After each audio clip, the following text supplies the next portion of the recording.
Welcome back to Octane Collegiate. I'm your host, 704 Not Found, joined by Light Rose. Light Rose, you want to say a few words?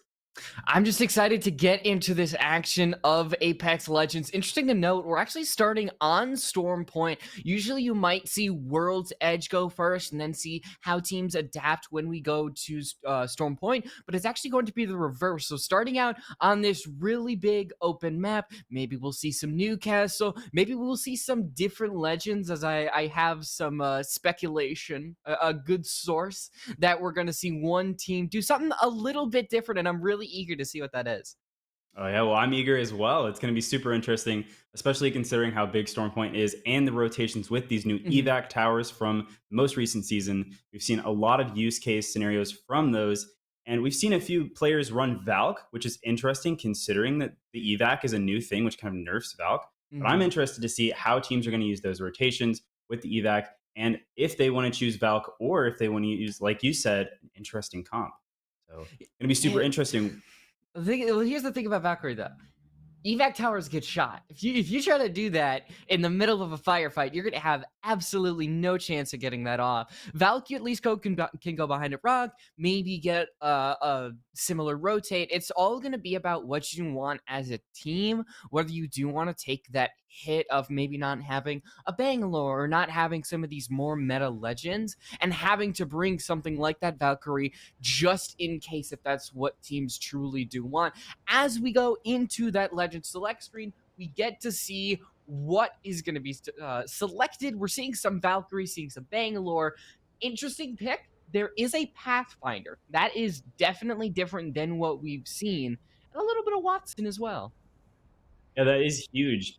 Pathfinder actually, I would say, got a buff with the class system that was Oh, introduced yeah. now that he can look at the care package coming down and get his ult back. That's pretty big buff. So it's interesting to see some of these teams running Pathfinder, especially on Storm Point. That's going to allow them to use the grav cannons, the zips, and the evac to get around with ease, I would say, especially looking at the care package and getting that ult. And as we fly down into our first game on Storm Point, I just want to say thanks everyone for being here and sticking with us through Octane Collegiate Summer Season League. This has been super exciting to cast, and we are in week 4. It has been super exciting to see the level of play from Octane Collegiate.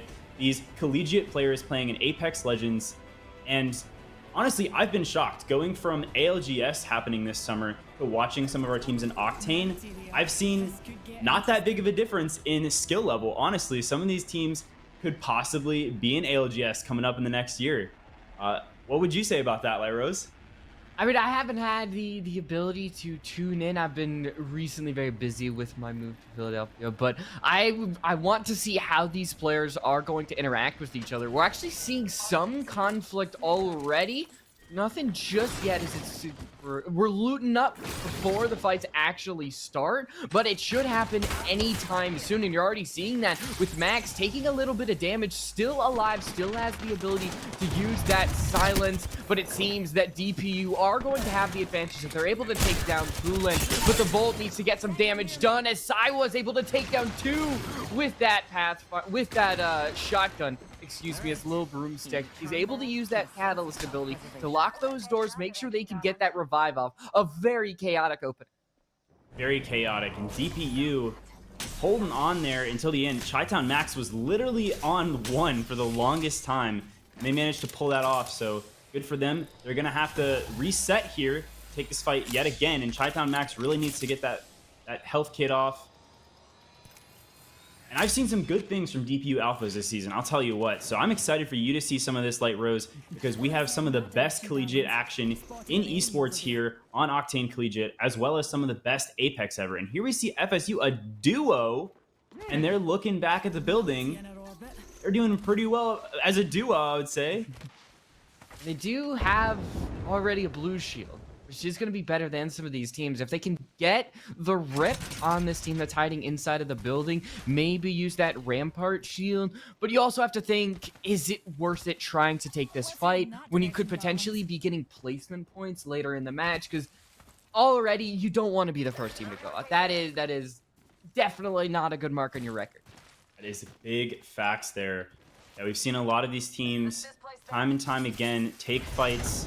that they probably shouldn't have. And I think that's the biggest learning curve for some of these teams, is learning when they should take a fight, when they're rotating early on. Is it smart, or do we just look to ring?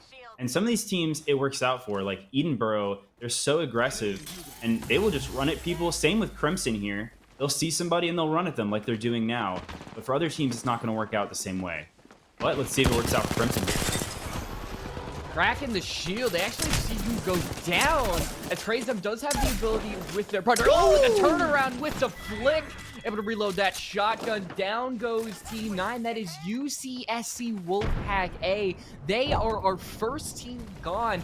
And we actually pivot on over to FSU. The duo that we were talking about earlier, they were very close to initiating in that fight, but they actually decide to back off, probably because they are only that duo.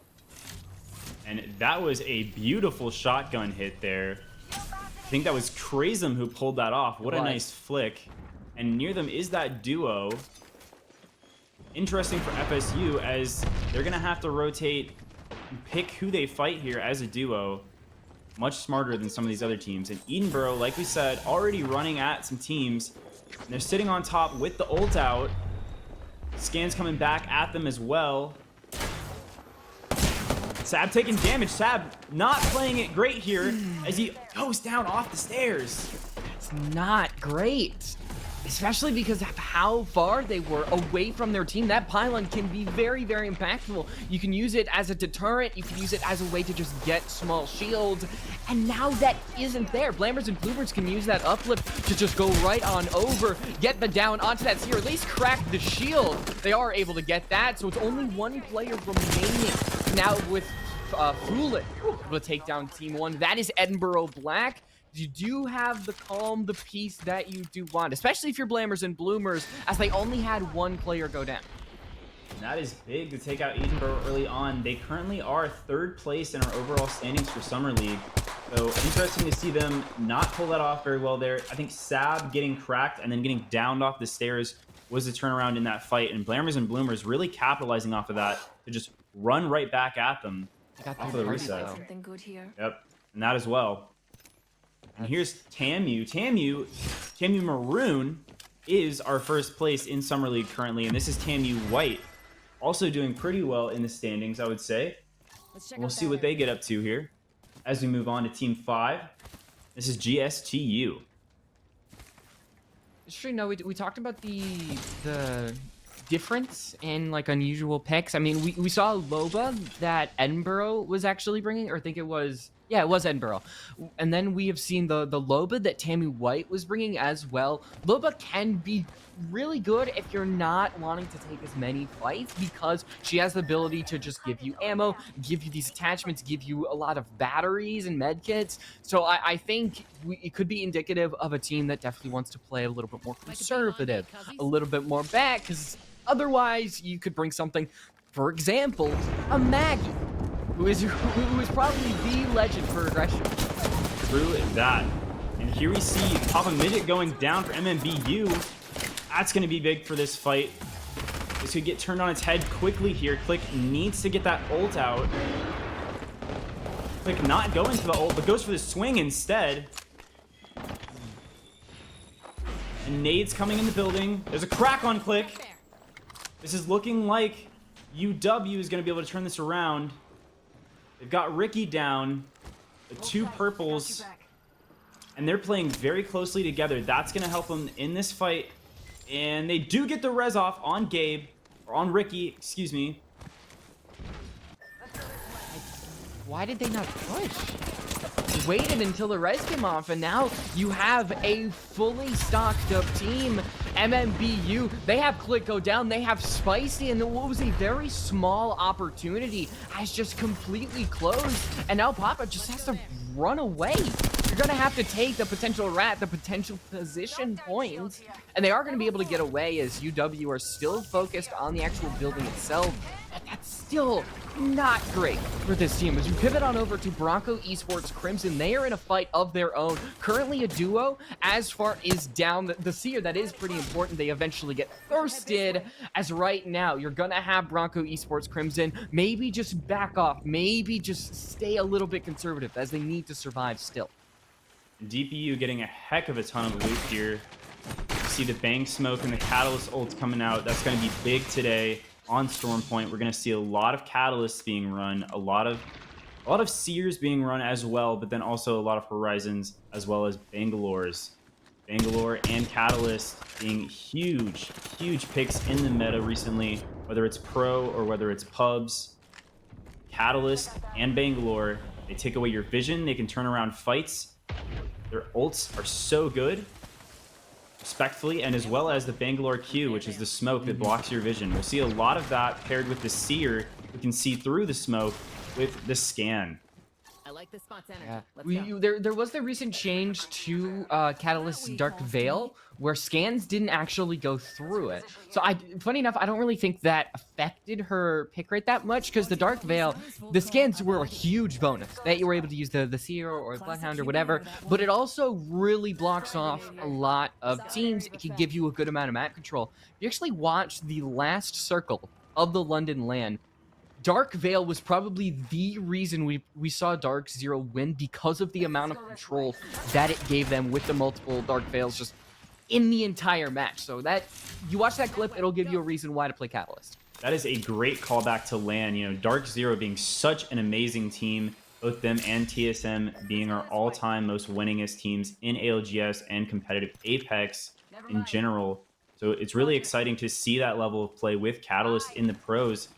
You're right, that wall coming up there at the end in those final like 45 seconds of our last game at ALGS, man, that wall really protected them there, and it's going to protect these teams here as well. You know, we've seen time and time again in our final rings, especially on the beaches where there's not much cover and teams have to make it from one rock to another or from one team fight to another. Yeah, that wall comes up and it's still OP no matter what. Do we see a team? Yep. I was just saying, we're seeing some flying on in, some action. Could be a fight that UNCG wants to take, but it seems like they're just gonna exit inside the building, really go for that safe plays. The ring is coming in. We've still got about a minute before it fully closes, but here's where you do have to start to take the ring seriously. Round 3 ring does not play around. If we go over to Antenna, there's a team that's actually out of the ring that's currently in a fight. McGill has a really good drop on this team. They seem to be the gatekeepers, you could say, and the team that they're facing really easy needs to win the fight or find a way out soon. Rayless trying to get a head glitch there. Ulting on them and then queuing on them now. And they do pick up some damage on that shield. They're not going to get any breaks, so this is not going to be a run and push. I think McGill waiting to get a knock or a crack or two before they run in here, which is a smart move.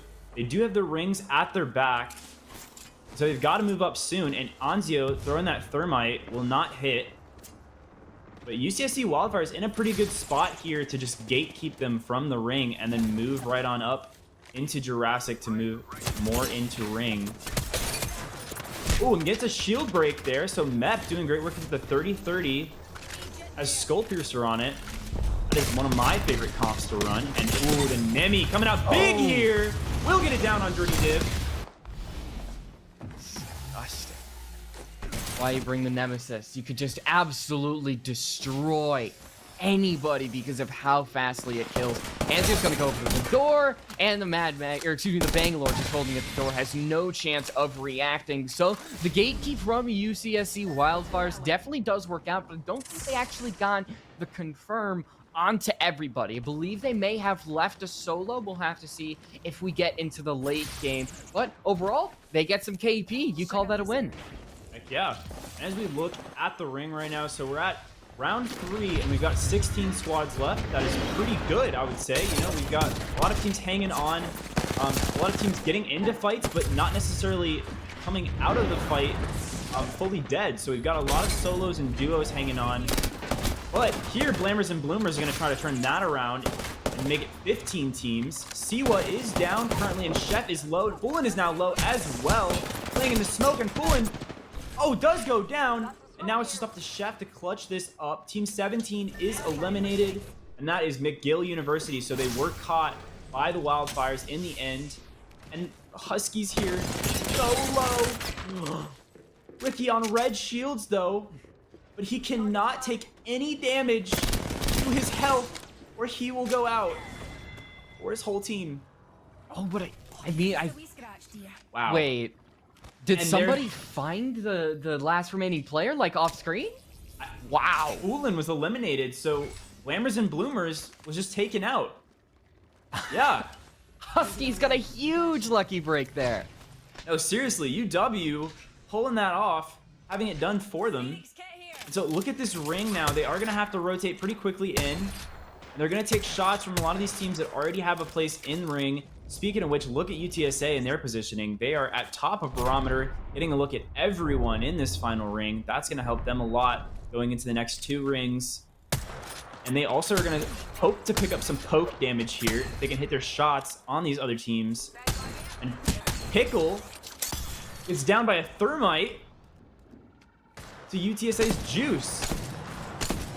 Here's Juice, trying to poke that some more.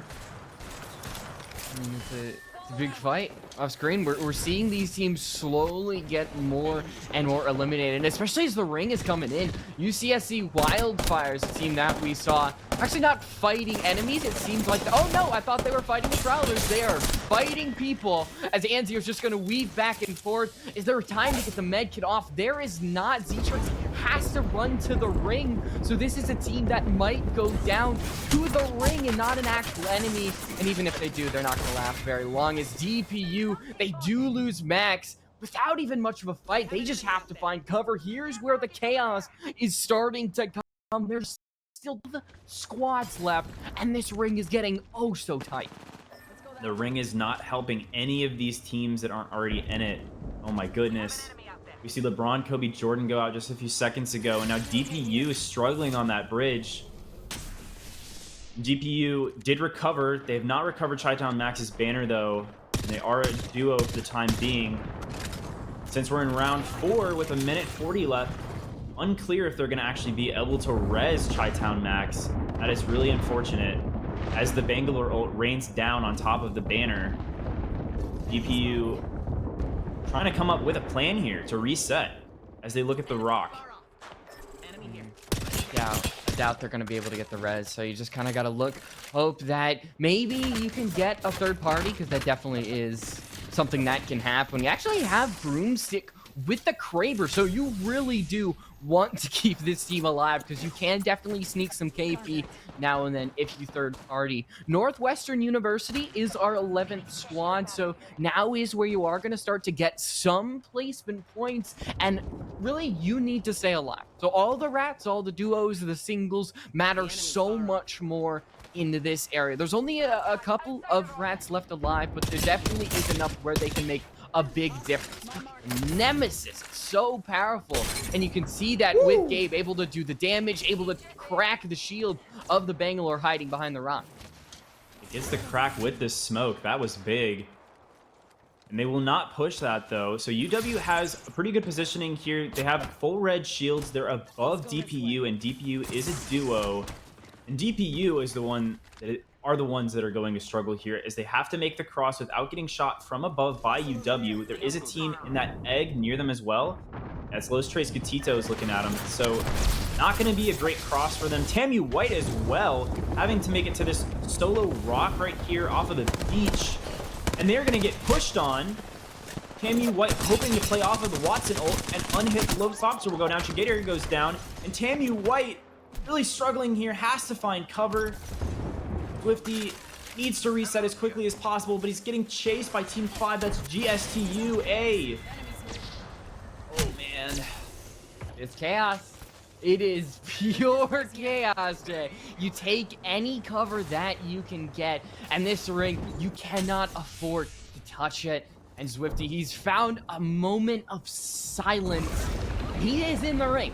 He may be able to just get something done, as the ring is going to close around these other teams. And we have 10 left going into round 5. My goodness, I hope you are ready for smoke, Pharaoh Fluid, Watson Fences. It is going to be coming at you hot and heavy.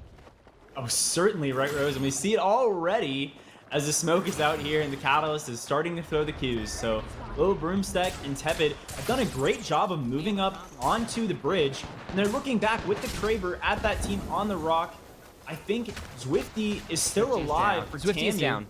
Tammy Zwifty is down, and MMBU getting into a fight here. Oh, and the UW Huskies fighting here on the slope.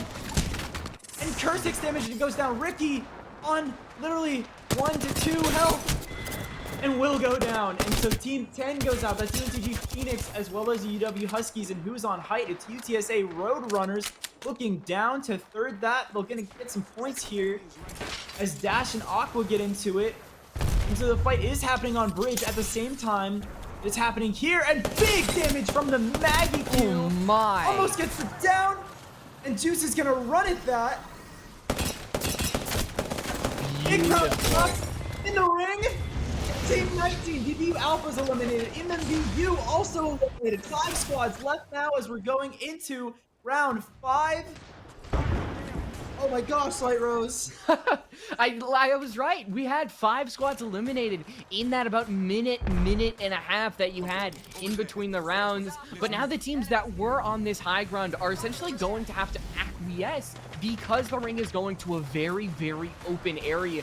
GTSU has a lot. I don't know if they have the pylon in pocket. They are, as you do see Nucifera. They're going to be able to get that with the pass tip. And the Serial is going to be able to find one, but the 30-30, can they hit their shot wide out in the open? It's the easiest shot they potentially need to hit. Only one more, and there it is. They're able to kill onto Doofy, and GTSU continue to just fire away. But they have a contention in the hands of Black and White, who have the ring to their back, have to push out into the open as the Horizon ult is going to push them back. They have one down. Andres is going to go down to the Thermite, and now it's a true one-on-one as Black and White scramble to get their shields back up. They shield swap, fire away, and use this one rock as cover. UTSA doing a great job of sweeping in there and getting some shields and getting some extra health. But now they're being hit with all the tech at once, and they have to turn this on its head. UTSA has been doing so good this entire game, and so has GSTU, and this is where the fight really matters. They have to swing appropriately here and use the cover, and you see them doing that off of the rock. Anteater going in for the sweep, and Kuzer goes down and Dash. It's Nucifer and Anteater on the edge of the ring with the 30-30, and GSTU wipes it. Beautiful play from GTSU. They made the smart play knowing that eventually the ring was going to come in, so they decided to actually push the rock, force this team's shelter to actually be their grave. They were the peak when they were, knowing that it's not a very big rock. From then on, they just played it beautifully. A great job by GTSU. Very chaotic first game on Stormpoint, especially where the ring went with how open it was. I think that shows that we are in for an exciting rest of today. Oh, certainly. Oh my gosh. The way that that ring played out there in the final with the 3 squads left, Black and White being taken out there, just not having the cover, not having the utility to actually give themselves enough cover on that rock, and being wiped. And then who is it to turn it around? GSTU running right in on the backs of UTSA, killing, I think, 3 squads there right before that ending. And then, oh my goodness, GSTU just doing an excellent job of swinging on that final fight. Props to them. But as I said, it's been a great game for UTSA as well. So interesting first game. As we go into the next few games, it's going to be exciting to see how that tech, like we talked about, the Bangalore Smoke, the Seer Q, the Catalyst Wall, how that is used again in the next few games. Yeah, we're going to go to a quick break, and when we return, it is going to be map 2. We'll see if GTSU can repeat their victory on map 1.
Welcome back to Octane Collegiate Cup. I'm Lyros, and joining me is 7-4, also known as Jay. And we just had a very chaotic first match on Storm Point. GTSU was able to take it, and they played it very well in that final ring. We could take a look at standings, see how some of these teams fare out after that first match. And there are some really interesting things to talk about here. I mean, 5 through 9 all have 6 points.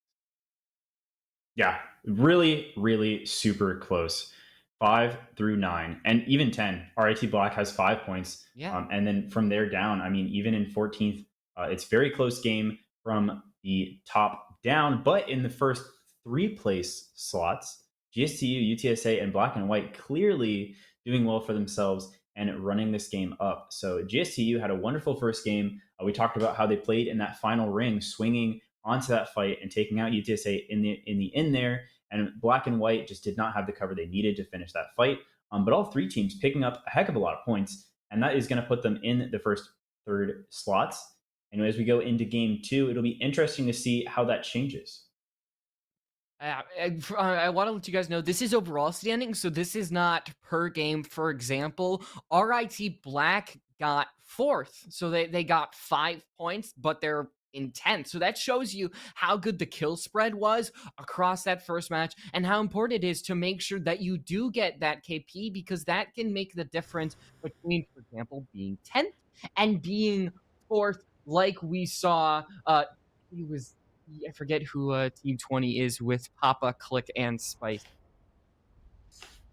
MMBU. MMBU, yep. And MMBU had a pretty good game 1 too. We saw them take some early fights there and live through them, even though they were taking a lot of damage early on.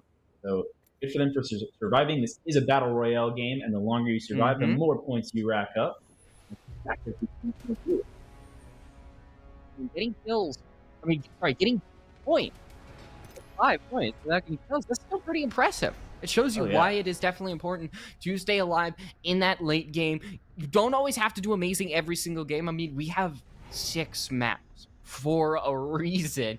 You can start ramping up throughout the night, get a consistent amount of points, and make your way up through the leaderboard. Because remember, through 4 through 11 is a spread of about 5 points. It is really anybody's game. Besides GTSU and UTSA, they definitely are on top right now. Yeah, and certainly the way that they're playing, it seems like they brought the energy today. So I'm excited to keep on watching those 2 teams. But, as we were just talking about, as you mentioned, it's not always about winning the game. It's about racking up those points and staying consistent. And we have a few teams here that do a great job of that. And one of those being Edinburgh. Again, like I said, they're in 3rd right now, overall Summer League. And while they did go out first in an early game, last game, they are also just so consistent at getting kills and racking up points. And they might not win every game, but they're so good. And this is Edinburgh right here at Mill. They're so good at running at teams, taking them out, and just building up their points over time, which is a strategy. I mean, sometimes it is about luck. Sometimes you will get third-partied very quickly. You can't rebound quick enough. And if you get, say, 3-6 kills per game and you aren't really getting any placement points, that can be fine in some games, but you do need to make sure that you are getting something every now and then, because you might get lapped by these teams that are getting big games. For example, GTSU, they have 22 points right now, and if Edinburgh Black are getting that 6 kills, it's gonna take a long time to reach those top dogs. It shows you why placement is important. We're transferring all the way on over to DPU Alphas. They already have 1 player down, might have another one falling with Max, as there is a player cracked. The shotgun shots are gonna be able to hit, as Broomstick quickly needs to rebuild, use those shield cells, as they are 1 hit away from going down and being the first team eliminated in this second match. And this is where Catalyst, Q, and TAC are going to be so powerful. You see Little Broomstick blocking those doors with the passive, and that is going to help them block the doors and get a reset with some heals, hopefully. But Glow coming up, they're starting to break the door. This could be it, Light Rose. And they make it. though. I mean, you can go for a good pinch here, and there is the shotgun shot, which is something you definitely want in a situation like this, but they just didn't have any help. The pinches were too strong. there was really no chance that DPU was going to be able to survive that. But there's the points for Edinburgh. And there's the 3 points that we were talking about. Facts, yeah. Edinburgh putting it on the map early on. And they're going to continue to do that as we move over to Team 2. This is Bronco Esports Crimson. Honestly, they've been playing really good today as well. They just got to finish some of their fights. Crazem having some crazy shotgun fights last game, wouldn't you say, Light Rose? Yeah, I think Crazem is definitely someone we want to keep an eye on. And it's interesting to note the choice to pick a shotgun, because those are really not in the meta right now. It is first meta or nothing. And you see that with Crazem choosing the Nemesis and the Prowler. And they're actually a little bit late as they do catch the player on the rotate, and that is 1 down. They can immediately go on and engage, ready to have 1 team up. And they get the finish. The massive shots are going to be able to hit, actually crack the shield of the Seer, as Bronco Esports Crimson can go back and forth, use that 1-man advantage that they have to slowly rebuild. But if they're not careful enough, that team that they're fighting could actually get the revive. Facts. And we see them trying to swing it up there. Crazem and Sihu going both sides to flank, and that might work to their favor as we Spartan take this zip. This is a crazy play to do here, and it works for them. Sihu with the flank, and they're about to wipe this squad now. I think they did actually get the revive, but obviously we all kind of saw what happened there. Immediately got decimated. And I'm trying to think what team they were facing, because we've been on Bronco Esports. They were able to get away with the 1 solo, so you still have at least a chance to get placement points, maybe first on a couple teams, so it's not all over. Yeah, and hey, if they have a support legend, they might be able to go res. I don't think they did. I don't think there's any support legends in the game right now. There might be like to see it. a Loba, but that's it. As a Loba and Lifeline main, you know, I hate to see it, but I feel that. Just not as in the meta as the comp we're seeing literally from Fresno State right now. You got the Seer, the Horizon, the Catalyst. It's what works on Stormpoint, baby. 20% right now was that pick rate in that first match, and you see the power of the 30-30 in the hands of Azure, even without the Skull Piercer, doing 78 damage to the head. Cracking the shield is always going to be a welcome sight, and it shows you that sometimes having that long-range option, especially on a map like Stormpoint, is really what you want, because you're able to keep that team at bay. Make sure that you just bide your time, force this team to either engage on you at a level that they are not really comfortable with, or back off. Yeah, and doing a great job of jiggle peeking as well off of this box, I suppose, this top of this building. And Azure just definitely getting a great look at the 30-30 this other team. This fight at checkpoint might last a long time, and we do see what looks like MMBU was the team they were looking at, and MMBU is now going to rotate around the mountain towards the edge of Down Beast, up towards the northern part of the map. And that's where a lot of our teams are sitting now. As we look at the ring, all those teams have started to move towards the northern side to get into the ring, and they're doing a good job of it. We have a few stragglers down at the southern end, but for the most part, we've got about 10 teams sitting up here, including Team 3. This is UW Huskies, and UW Huskies struggled a little bit in that first game. I think they've just got to play together in team fights a little bit better. And we see them doing that here as they sit on top of the building, getting a great look at all the other teams rotating into this ring. That's going to be a great place to live, especially with the 30-30, as they can just take a poke at all the teams in this area. I mean, UW Huskies, they kind of got that freebie. You remember the charge rifle picked off the last player when Ricky was on... they only had shields. And they're able to get about, I believe, 2 points from that, which is the reason that they are tied for 6 and not below that. They're part of the mass that is all tied for 5th right now. But you talked about how many teams are over by this downed beast. This is going to be a very chaotic final ring, as usually they are, but it feels like more than normal, because there is a lot more cover over by this ring compared to the previous map. There's a lot more teams already preparing for a fight, and they just want to get some early KP. You can see this with Seaweed. You do have the Dark Veil ready to engage, but they actually decide to throw some nades in.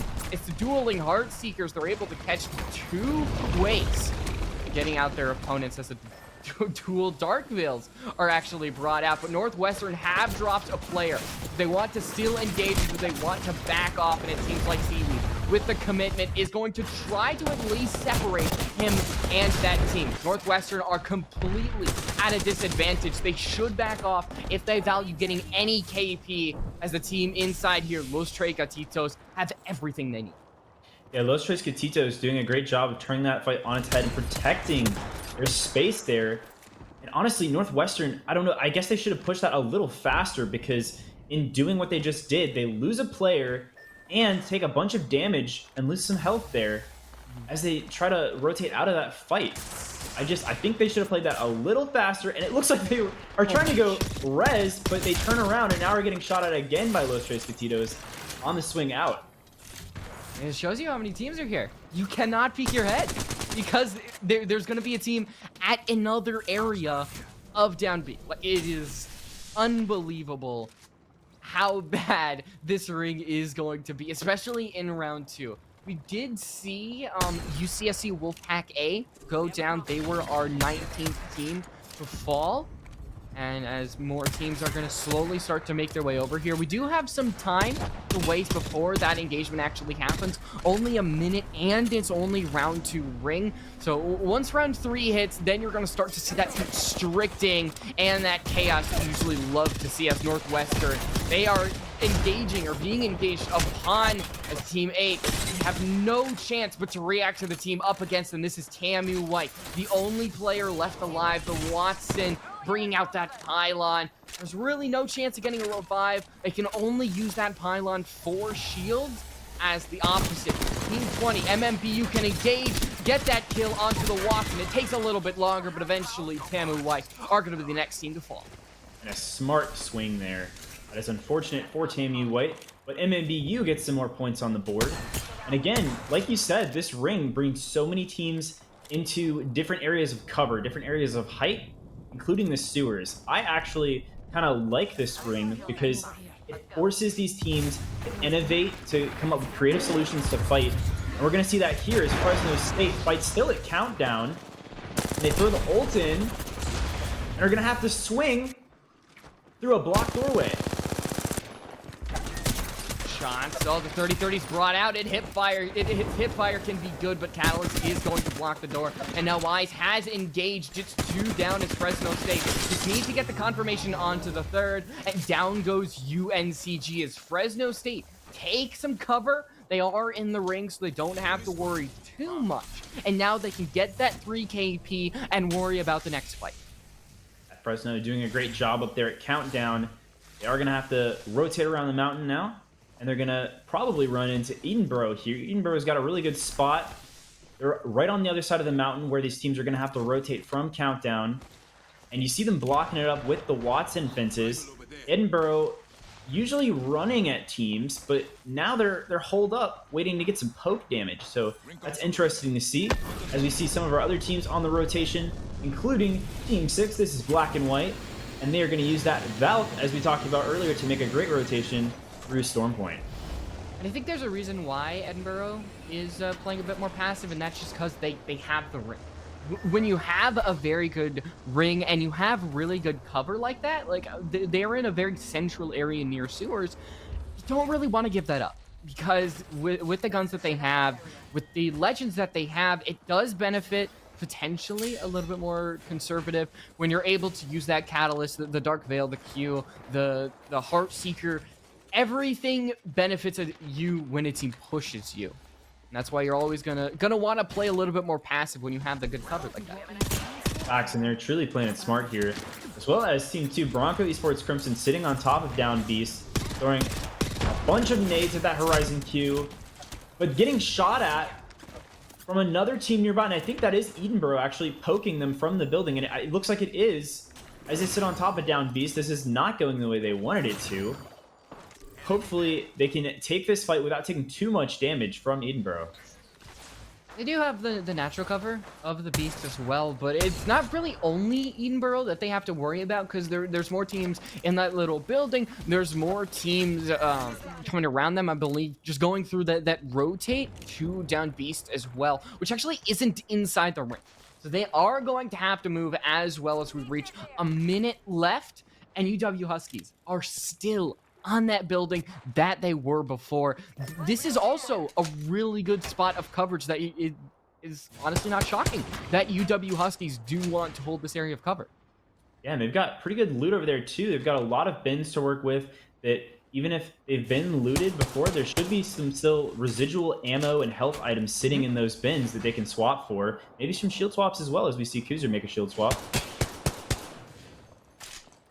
Kuzer just trying to get some poke damage here on Edinburgh. Not getting too much. Wildfires, looks like they're struggling in these sewers. It seems that they're in a fight. And they are. It's not a place you want to be. It's never fun to take a fight in the sewers because not only is the geometry just awkward, a team could come above you and absolutely wipe you out. So if I am that team, I'm trying to find a way out, but unfortunately for them, there's really nowhere to go, Jay. Every single spot is being taken by a team as we still have 16 squads left. And now only now is the round 3 ring coming in. As you say that, they're looking around. They have to use the cat wall to find any spot that isn't taken, and they're still finding a spot that's taken as they rotate towards the team sitting on top of the building. And Hoodrat Elmo for RIT Black has to shield that here, and they're right nearby on the cross. Los Tres Gatitos also playing right here in the sewers. Like you said, the sewers are just a nasty place to be. So many ways that they could get third party and so many teams nearby. But Los Tres Gatitos, they're playing on the edge, so this is the better of the sewers. It still definitely sucks, but it's not great. As UW Huskies, they've been engaged on, and Pierce is going to be able to get the down. Can they get the confirm? It's to grab the shield, as right now it is a 2-on-2 with the team that they've engaged with, and you're actually going to see UW Huskies drop because that building is slightly out of the ring. Unfortunately, it seems like Ricky is going to go down and not be able to be confirmed. So for now, UW Huskies are going to be a duo, but they're a deadly duo for sure. We're short, and you see that cat wall come up. It looks like they're trying to get the confirm, the team that they're engaged with. And that is Team 7. That is Northwestern doing a great job of getting it down there and then trying to capitalize off of it with the cat wall, trying to separate the team in two. And it seemed to have worked until the bang smoke comes out. So Northwestern will actually just reset out of this and try to hold the cover off of the rocks as long as possible until they get a free rotate into ring. They need to take out that team in front of them. See a couple more teams taken out. Black and white, FSU Esports make it 12 squads remaining. And now a combo of ultimates is used as McGill just uplift themselves onto this high ground, try to get on even ground as more teams start to stray away. It is just flying legends, and there is no Valkyrie in this fight. Rayless has to reload. They have to go onto the low ground, which is surely not where you want to be. And now only one is left as Rayless starts to get shot even more and more. Can they get the battery up? Can they give a second chance at life? No, only Hog is left. They're able to get the actually confirmed, so wow. It's a couple of points for McGill, but they want more than that, but not anymore. It's just going to be the one. It's a third party after third party as we see teams after teams come in here and just capitalize off of the chaos that is happening. I can't believe that Kurz was still playing off of a low ground there, and so he is easy KP to take out. As now we're at 6 squads. We were just at 10 a moment ago, going into round 4. Still alive though. Real Black. Yep. A team that had 3, and now they're starting to get that placement point. They were kind of the team we looked at beforehand, but now it's the True Kings. GTSU, our previous winners, are one of these 6 squads. Now they do have a blue shield, which is really not where you want to be in this part of the game, but if you can get the down on some players, maybe still some shields, it's not the worst thing in the world. Facts, and GSTU starting to run into this fight here. The bang smoke is going to start to dissipate in a second. Big nades coming out, big prowler shots coming out, and GSTU, they can play this right and play it smart and not lose anybody. And they, unfortunately, as I'm speaking, they lost 2, and Anteater loses shields. He has to play off his cover here. He needs to get that shield that off or a shield swap as soon as possible. It does. Salad Man and Seaweed doing a great job of playing off of the rock. They're going to have to turn and look right at him as soon as possible. They're being shot at from afar. Yuxi with the Kraber gets a down on Dash. And this is just a mess as 5 squads remaining. And 2 of them being looked at. It's Anteater and Seaweed and Salad Man having to make a desperate cross. Seaweed and Salad Man do make that cross, but they're being looked at by a full 3-man. It looks like that's UW Huskies getting the look at on them. And Edinburgh now has a Kraber trained on every team in this ring since they still have height. The one thing you can say, yeah, there's the connection for Yuxi. But the one good thing you can say, if you are not Edinburgh here, is that they have to move into the ring. They may have a Kraber. They may have everything that you want for an end game, but they are going to be the ones to move into the ring, and that is where they can be capitalized on. Yuxi also has the L-Star, so they are a menace, but they are a menace that can be caught on the transition. But if you're not careful, you're going to get your head taken off by this raid. There's 5 bullets left, so maybe if you can draw those out, you can have 1 less gun, but it's still not really where you want to be as an opponent. And they put up the Seer ult there. It looks like they were worried that they were going to get dropped on or run onto. That does not happen. What does happen is Crimson trying to swing on the UW Huskies. And Krazum is down. Sihu loses shields. And they're going to have to use this Horizon Q and this play off of the smoke and rock and knockdown shields to survive this fight. But Sihu, only one left now, and gets, oh my god, hit with every tactical and grenade in the game. And they will go out. So Team 2, Broadway Sports Crimson eliminated. Edinburgh Black now just has to capitalize on these last 2 teams who are already low from that fight. Shield swapping. And Bro, huge R9 shots. And that player's stuck in the ring. Oh, yeah, no, they are not going to do well. You see the ring get down the Kraber shots through the smoke. This is not a gun that UC really wants. They only have 1 shot left. Can they make it hit? Or do they swap to the L-Star, start cracking some shields, get some more KP as you have Glow oh so close to death. They go down. We have 8 players remaining, but how many are down? How many are ready and willing to fight? But hey, there's a little bit of solace as they have a little personal shield. Jay, they can use it to get those shield battery offs, crack some more shields, use the L-Star, and they actually push forward. They get the down, and now it's a true 1-on-1. I don't think they can get the revive on the Glow. It's very smart playing. They're playing off the knockdown shield, and that is where the ult from Papa Maggot comes in. And MMBU has a true opportunity here to win this game while Glow is still down. I don't know if they got the res off, and they're going to full swing him. I think this is MMBU's game here as long as they hit the shots, and they do. Very impressive from MFU. Edinburgh Black really seemed like they were the team to take it, but just some unfortunate engagements having the player go down. They didn't commit to the res, but they also didn't really commit to healing themselves up. And so because you had neither, you were just stuck when MMBU actually decided to push. So great job by MMBU. They got the points and a good amount as well, taking that 12. And GTSU, despite getting a good amount of placement, a good amount of KP, maybe they have somebody really gunning for their spot. Yeah, excellent playing from MMBU there in that final swing. They waited out that last fight and waited until Glow was down and said, oh, you know what? We can just throw our bang ult and run at this. And it truly worked out for them in the end there. So MMBU, I think we're going to see them get to the top of the leaderboard very quickly here as they just racked up a ton of points from game 1 and game 2. And Edinburgh as well, still racking up points, not winning the game like we said, but hey, that's not their strategy, is it? They want to get consistent points, and they're still doing that. I mean, second place. That gets you 9 points along with the KP that they had. So that was a very impressive game. And that is that kind of superstar game that we were talking about that maybe Edinburgh wasn't looking for. But now that they have, they can launch themselves up into the standings. And speaking of that, we're going to see those after the break. It'll be really interesting to see where all these teams land after this break.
Welcome back to Octane Collegiate. We just finished map 2. One more storm point to go. We've seen some dominant teams at the beginning.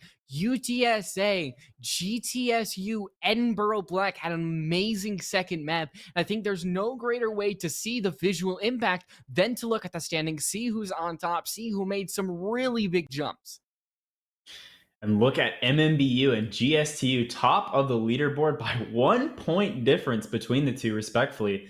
They have been playing so good the last two games, really capitalizing off of their rotations and their team wipes. They've been playing so well together in a fight, staying close together, and doing really well on the cross. Even when they've lost a teammate or two, they've done really well to escape a fight, make a good rotation, and play it really cleanly. And we can't forget to mention Edinburgh, like we said, game 1, going out 19th spot.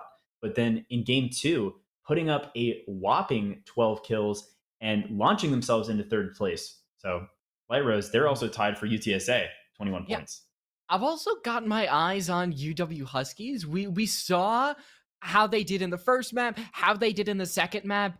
I've got a sneaking suspicion that something could go their way. Whether it's on Stormpoint, whether it's on World's Edge, something inside of me just believes in that team because they have had consistent games. They haven't had amazing games, but they've gotten a good amount of kills, got in that top 10, and we'll have to see what they do in the final iteration of Stormpoint. It's still just that, looking at the character picks, it's still just the Horizon, Seer, Catalyst, and maybe mix a Bangalore in there. That is making up for about 50% of the compositions we've seen. Yeah, it's insane. Catalyst and Bangalore literally our top 2 picks along with Seer, as so many of these teams are utilizing the Bang Smoke and the Catalyst wall as well as the Seer ult as well. So it's just those tech for Apex Legends have been utilized insanely here in these final rings, especially on Storm Point. Like we said, when we get into some of those rings that don't have a lot of cover, we see the wall come up, the smoke going out, and I think that's what really capitalized the win there in that last game for MMBU was the Bang Smoke and the Bang ult coming down, and really just that allowed them to decimate Edinburgh in those final seconds. Got our eyes on UTSA as we take a final look at the teams where they're landing. We haven't seen a lot of early engagement. There's no real contesting 4 points. I mean, everybody is really spread out from one another. I mean, the only thing you could really think of is maybe Thunderwatch. That Salad Man is close to Fulin, and then also Command Center is decently close to that, but it's just a lot of speculation. That's just what Storm Point is. It's very, very spread out. That's why some people don't really like the map, but I think for comp it is pretty good. Comp, I love it. I think it provides everyone with a spot to land at. We've seen a lot of games, even just in Octane Collegiate, where no one lands on each other. And I think for competitive, that can be really good, especially when we talk about healthier late rings. It really provides teams with an opportunity to get some more KP, get some better positional points, and not just get dogged on early on, because we kind of hate to see that when a team is just consistently landed on and dogged on. So for competitive integrity purposes, and also just seeing a lot of these teams have a greater opportunity to get some placement points, I quite like Storm Point. I also think the height and the lows of this map really mesh well together. Obviously in that last ring in the first game, or the second game, like you said, sewers is a really tough place to play, so we've got some areas like that. But Light Rose, what would you say is your favorite part of this map? I was thinking about different parts, and then I saw Glow walked into Dave's Crossing. Why is it called Dave's Crossing? Good question. Who's Dave? I don't know. Where Glow is with the bridge and the egg, that's called Dave's Crossing. What? I was gonna say an iteration maybe Thunderwatch or Sales. I gotta say Dave's Crossing. That is a 10 out of 10 name right there. Yeah, okay, with Dave's Crossing, that's a good pick. I think I would have to go with Barometer or Antenna. I just really like how play on height and low can really take place at those 2 POIs.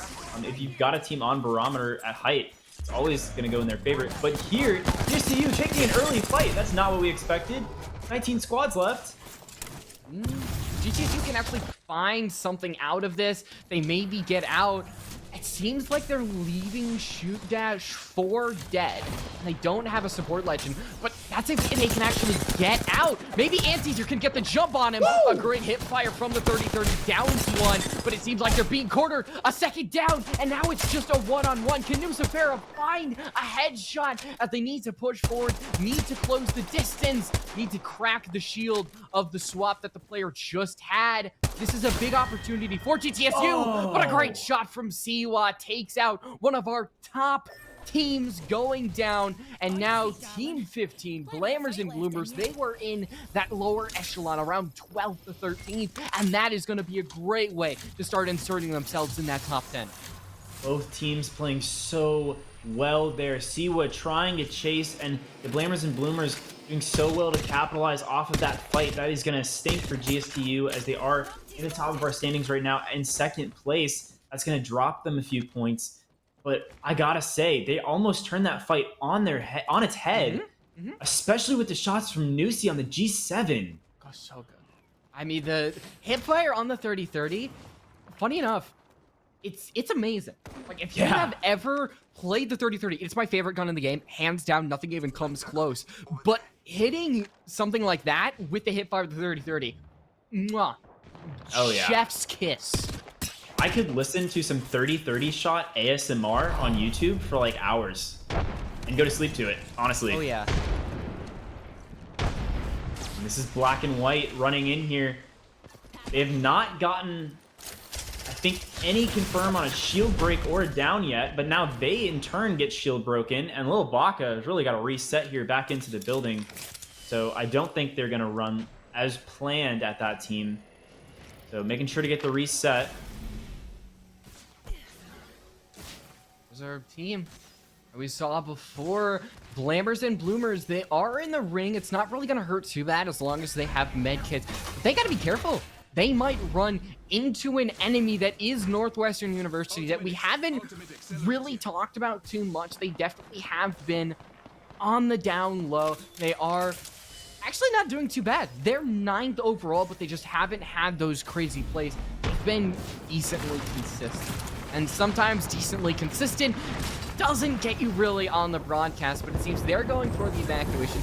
Get inside of the ring. This isn't a really great place to take a fight. Yeah, they've got to get out of ring here, use their tech appropriately here. Salad Man really needs to get their shields up if they get run at by a team here.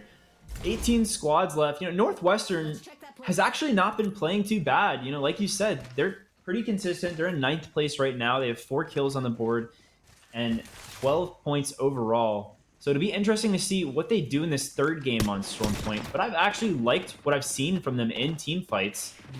As we go to Team 1, speaking about team fights, Edinburgh taking an early fight. And man, we have seen a force from them today.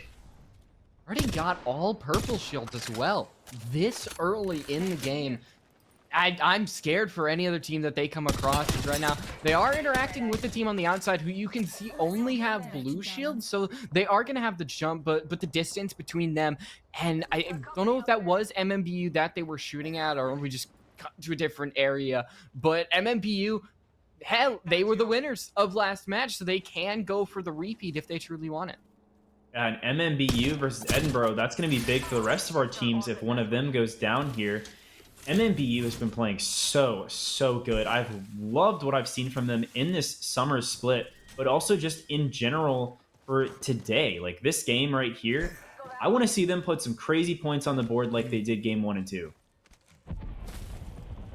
There's another one of our top teams, UTSA.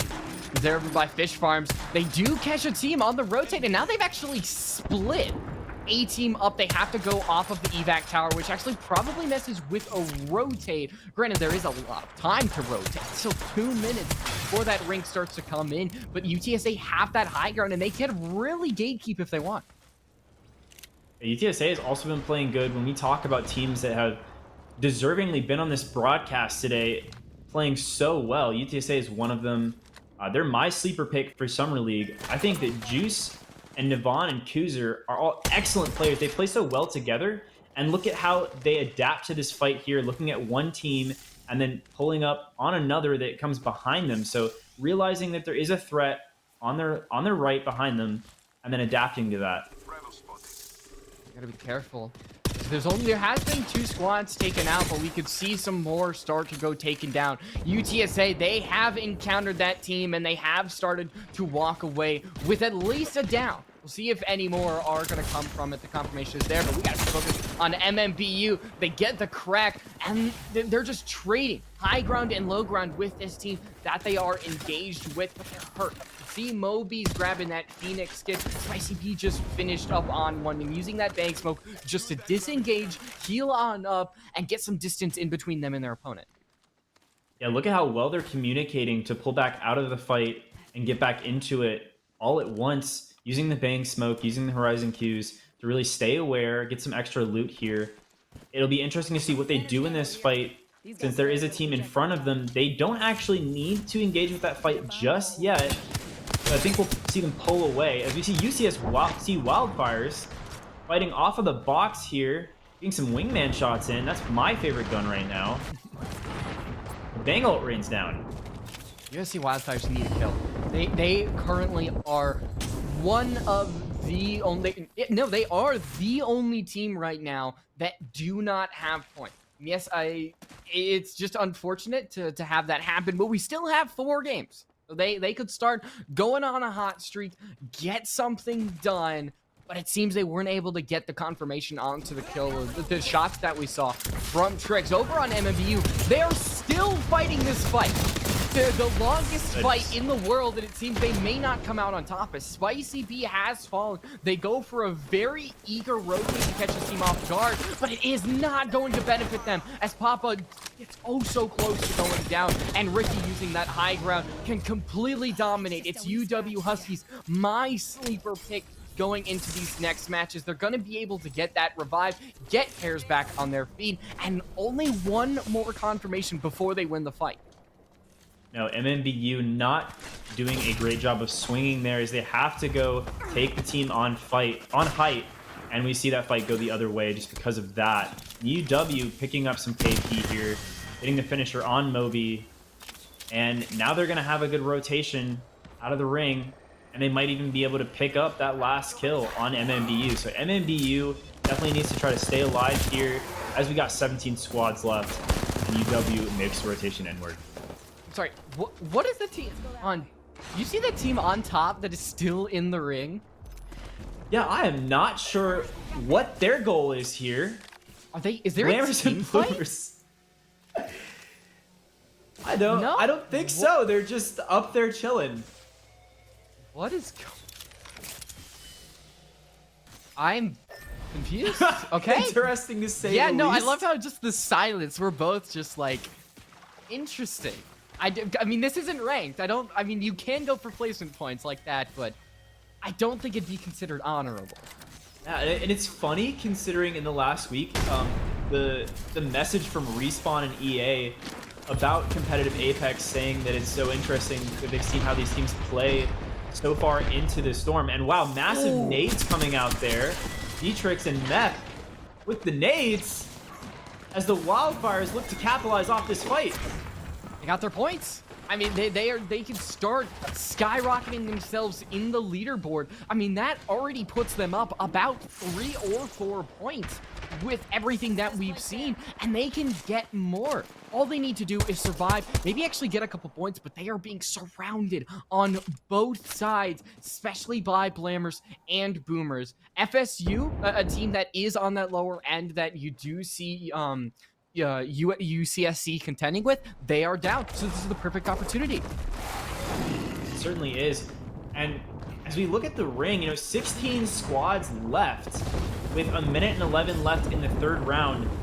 This is going to start to get chaotic here as these teams rotate in away from Jurassic and down into the waters. It's going to be interesting how these teams converge together, and UNCG Phoenix is one of those teams that has to make a clean rotation here while they're in a fight. And Shiki almost goes down here.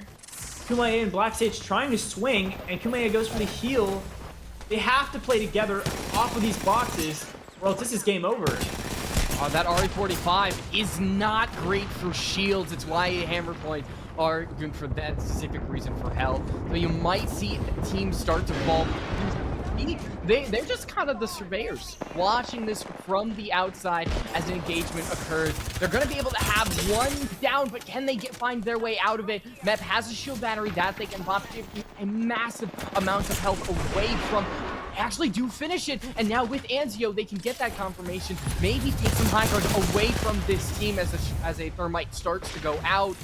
There's a lot of things happening here, but UCSC, they seem to be in control here, Jay. But they've got to start moving. The ring is coming in now, and it is going to hurt.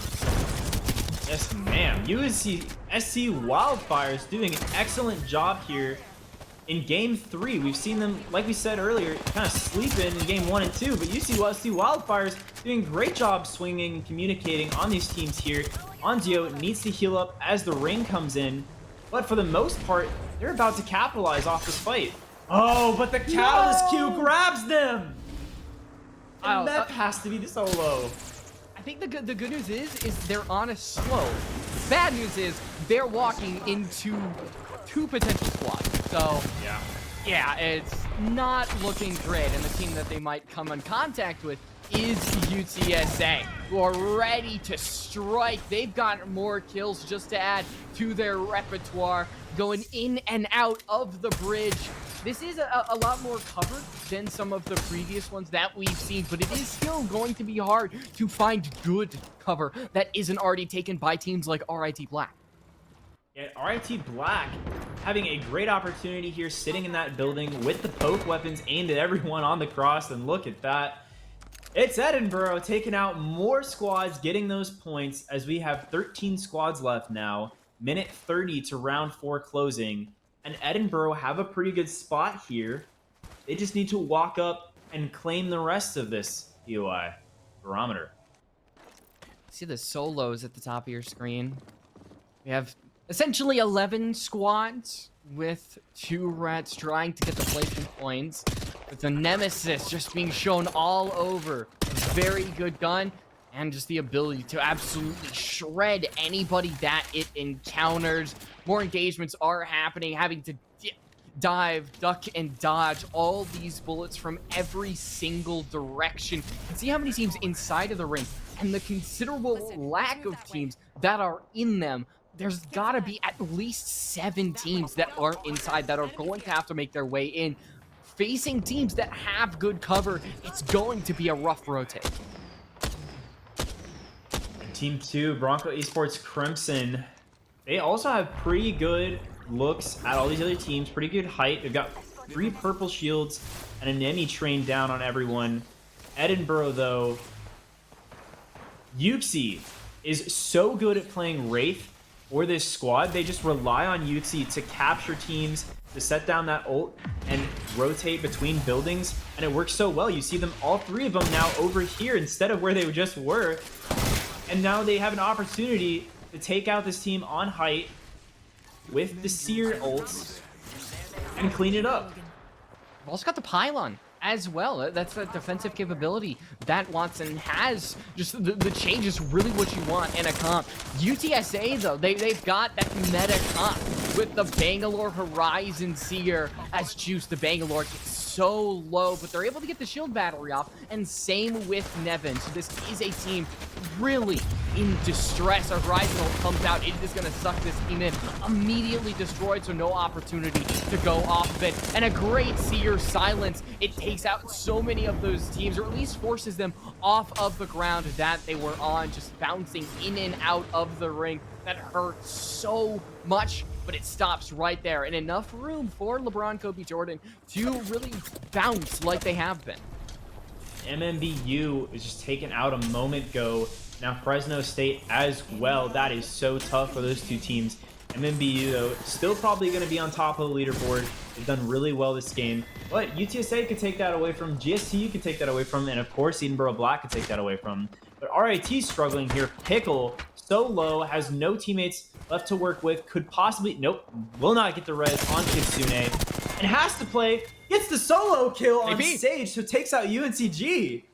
AP. I mean, and also that starts to knock down the placement points as well. I think we're still at 2, so it's not gonna be too much, but the dance party. What is happening? The dance party. You gotta find peace in the chaos, Jay. Certainly, they're doing that with the Horizon taunting there on top of the building. A little bit of fun there. And that's Black and White sitting on top of the building that I think Edinburgh is playing in. And they're going to get queued and then run up on by another team. So Chigator needs to play off of the Watson Jin there. That's a really set up building. You have the spider web, you've got the pylon as well, and they're actually going to break open the door just to allow easier access, knowing that if they probably throw it in, it's going to get destroyed by the pylon. As the ring is going to start to come on it, Thermite is tucked in. Look at how many players in that corner. Thermite claims so many. It's juicy. Look at all that crackling that it's done, but it's not enough to save Glow. And now you have the Loba exiting the building. She's going to get taken down as Edinburgh fall. And a great play by Tamu White with the exiting building. It's not going to be enough to save Chigator, but it is going to be enough to add KP, maybe start to slowly make their way towards the ring. It might not be enough to get some good placement. It is going to be chaotic. But as Black and White they can force this team to get some bad positioning, and all the power to them. Oh, and Tamu, Black and White doing an excellent job here, taking out the solo and taking out Edinburgh. They're doing an excellent job to get into this final ring. They just need to heal up, and they're going to do that with the Watson Jin, and they're in a great spot now. LeBron, Kobe, Jordan also in a great spot on this building, on this bridge here. They've got full 3-man, full shields, 1 red, and they have got poke weapons trained on that rock, so they could be your team to win it. They just got to play this super smart as all the other teams rotate in, and they're going to try to break the Watson gen that TAMU Black and White is using. It may not give you a ton of shield, but you can see with the amount of shield that LeBron could be, it is just fish in a barrel. They're literally being allowed to hit the same spot over and over and over. The damage, Jay, they went from 500 or around there to 1100 damage with one spot. LeBron, Kobe, Jordan, they've got the red shield. They've got Sloth, who is not missing, already have at least 5 kills. They may not have a great positioning with the ring, but nobody does at this point. Woo! Oh! We are hitting our shots today, Octane Collegiate. Oh my goodness, the triple take, the 30-30, and the G7 really coming out to play here on Storm Point. So many headshot breaks. I am loving what I am seeing. Black and White has to play this so smart here. Oh my goodness. As UTSA and I believe Is LeBron, Kobe, Jordan are going to be the 2 teams that they really have to go through here, as both these teams drop down off of height to play under the bridge. And that is going to happen soon as this ring comes to a close. But how soon, with the Catalyst wall up and Crazem still alive, is going to be questionable. And how is Crazem still alive? I don't know. I'm going to be honest. And they were actually able to claim their kill leader. Somehow, they're not going to survive much longer than that. It's more damage, but that is points already from getting 3 squads. It's LeBron, Kobe, Jordan, and UTSA. LeBron, Kobe, Jordan needs this to start moving in the standings, and UTSA wants this to really embolden them at the top of the standings. The micro drones are going to silence, so there is not going to be that Horizon ultimate. There's not going to be anything, but Sloth can use it if they truly want to. The high ground that LeBron, Kobe, Jordan has is so important. There goes one. It's such an amazing ultimate. The uplift is going to cause them to absolutely fly. One down. LeBron, Kobe, Jordan just needs to get the confirmation onto the one player remaining, but they can't find him through the smoke. And there it is. Team 14. LeBron, Kobe, Jordan, a lot of kills, a lot of placement points, surely a rise in the standings at our final map of Storm Point. Wow, Slothulous. How about it? I think Slothulous is the one player in that entire ring, other than Crazem, that really just controlled that fight. Huge shots with the G7 and huge intuition to look at TAMU Black and White as they were trying to come out of that ring there at the end, right on that corner, getting a down, getting a break, and then capitalizing off of it. That really left it open for Crazem to be a solo and get some kills on the rest of Black and White, and then for Slothulous team to just drop down and win it. Oh my goodness. What I'm loving about this, we are seeing new teams at the top. We haven't mentioned LeBron, Kobe, Jordan at all in those first 2 maps. Here they come, winning map 3, surely, like I said, to make a rise in the rankings. We're gonna see that after the break. I'm so excited to see how this entire thing changes once we go on to World's Edge, what comps change, who starts to really dominate, considering GTSU did not have a good match. But we'll talk about all that when we return from the break.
And welcome back to Octane Collegiate. I'm 704, joined by Light Rose. It's been an exciting first 3 games on Storm Point. As we move into our next 3 games on World's Edge, we're going to have some standings for you here in a second. It has been really exciting, hasn't it been, Light Rose? Seeing some movement. Seeing MMBU, they've started to drift, but that's just because UTSA and Bronco Esports had an amazing map 3. We saw the impact that they had in terms of kills, really messing up the lobby. And there's our winners of map 3, LeBron, Kobe, Jordan. They go all the way up to 6th when they were below top 10. That shows you the impact of a really, really good game. But I was kind of talking to you, and it feels like there's a little bit of a divide, but in that top 8, top 9, and everybody else. That right now it just feels like they're fighting kind of separately. Like nobody in that top below that top 10 has really been putting up a good Storm Point. Certainly, you know, the Wildfires, they've been putting up great KP, but just not getting the placement point that they need to reach that top 5 threshold. You know, we see not that big of a divide between 8th place, really, and about 4th place. You know, 22 points through 30. 8 points is not that much. You can get that off of placement in just one game if you do well enough. And UW Huskies, we'd also like to see more from them. They're sitting at 22 points right now, which is not that big of a divide between 36 points, which is UTSA in our first spot. So if they have one good game, honestly, the Huskies could also come out on top. But like you said, it is going to be tough to contest with these teams on top right now, such as UTSA, Bronco Esports Crimson, Edinburgh, and MMBU.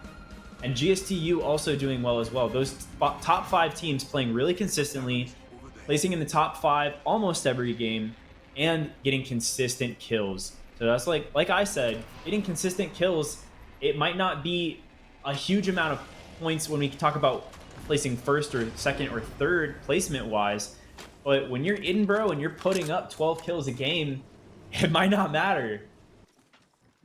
Taking a look at the drop points, you do see 2 of these teams all the way over at Harvester. This can be a place where a lot of teams can really meet their demise early on. And if they're not careful, it could happen multiple times over. That's why you see some teams not exactly taking the fight. Black and White, if they want to, can back off. And the other team that's here is UCNG Phoenix, who they don't know that this team isn't exactly ready to take the fight, or not eager to take the fight. So right now it does seem like these 2 teams, they're not going to meet just yet, maybe later down the line.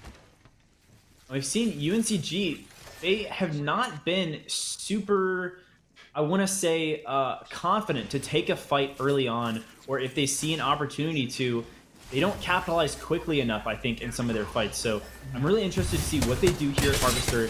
Do they get the swing? They do get a shield break. If they can play off this Thermite correctly, they might be able to get a wipe here if they run in fast enough. But you've got the smoke going out. It's actually going to be a disadvantage to them. Sage trying to get a look in with the car. And Sage will almost go down. Kumaye does go down.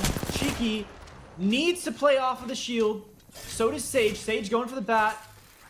And it's Pander and Andy Rez left. And both teams are trading here. So there's a down on each team. And both teams are a little bit low on health. Both on white shields only. Pander just trying to protect the swing here. And will do that. Does get the break on Cheeky. Pander checking that doorway. Moves up to do the final kill. Not the final kill, but get the wipe. And Team 10, UNCG Phoenix, taken out there. Black and White just kind of creeped up on him when they were least expecting it. Black and White, I mean, they have to back off. They have to regroup, because if they're not careful, they could get caught with the, I think that's 2 or just 1 other team that's ready to engage. This is Los Tres Gatitos, a team that is really looking to have a good game because they're on that outside that we talked about. I believe they are 10th. So they're not within scratching distance of the top teams, but they could really start to get in that top 7, top 5, depending on a good game that they have. Man, it's only game 4. Like, they got this. Oh, yeah. I think they can come back. Possibly not in first, but if they get some big points here, I mean, they can scratch that top 5, like you said. And Los Tres Gatitos has been pretty consistent in our summer league. I've loved seeing them play. They have turned around some fights that I just did not think were going to go their way. So I'd love to see more from them. But Team 6 here, Black and White, now getting into another fight again. And Panders is the only one left on this rotation here. This is looking iffy. Yeah, they gotta have their last player retreat, and it's unfortunate because they were running away from Harvester to get away from a team, but they encountered Enron Black, who may have heard the shots at Harvester, decided to make the rotate by that little vault tunnel, and they encountered the team that caused the shots.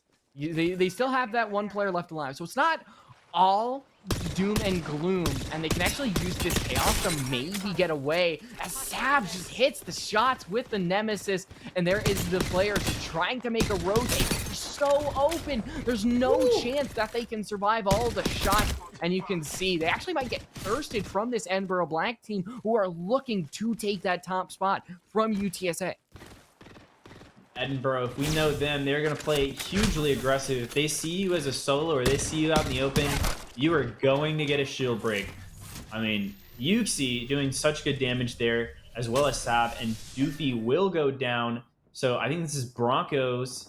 Yep, this is Bronco Esports Crimson, or excuse me, this is Black and White Panders hiding, while Bronco Esports Crimson is the team nearby in this fight at staging. And a lot of other teams that you see on our map rotating in now. Dash and Nucifera running in, and the UW Huskies also nearby at staging. This is going to turn to chaos really quickly here. I think most people are inside of the ring. You have about 3 teams that aren't inside of it, and there's still 2 minutes left inside of the ring, so we could have some really early fights, and that could lead to some teams getting some really good placement points despite the ring actually not going in that much. UW Huskies, a team that has been a little bit on and off, they need to get the kill points. They need to make sure they get some good placement points. A crack is there. You are going to have Dashy almost go down from that Arc Stars. Well, no, it's actually GTSU who are in this fight. They are in that top 5. They did not have a good map 3. They need to turn their scenario around and make sure they actually get a good map 4. Oh man, and this is a rough spot to be in here now, as so many other teams looking at it.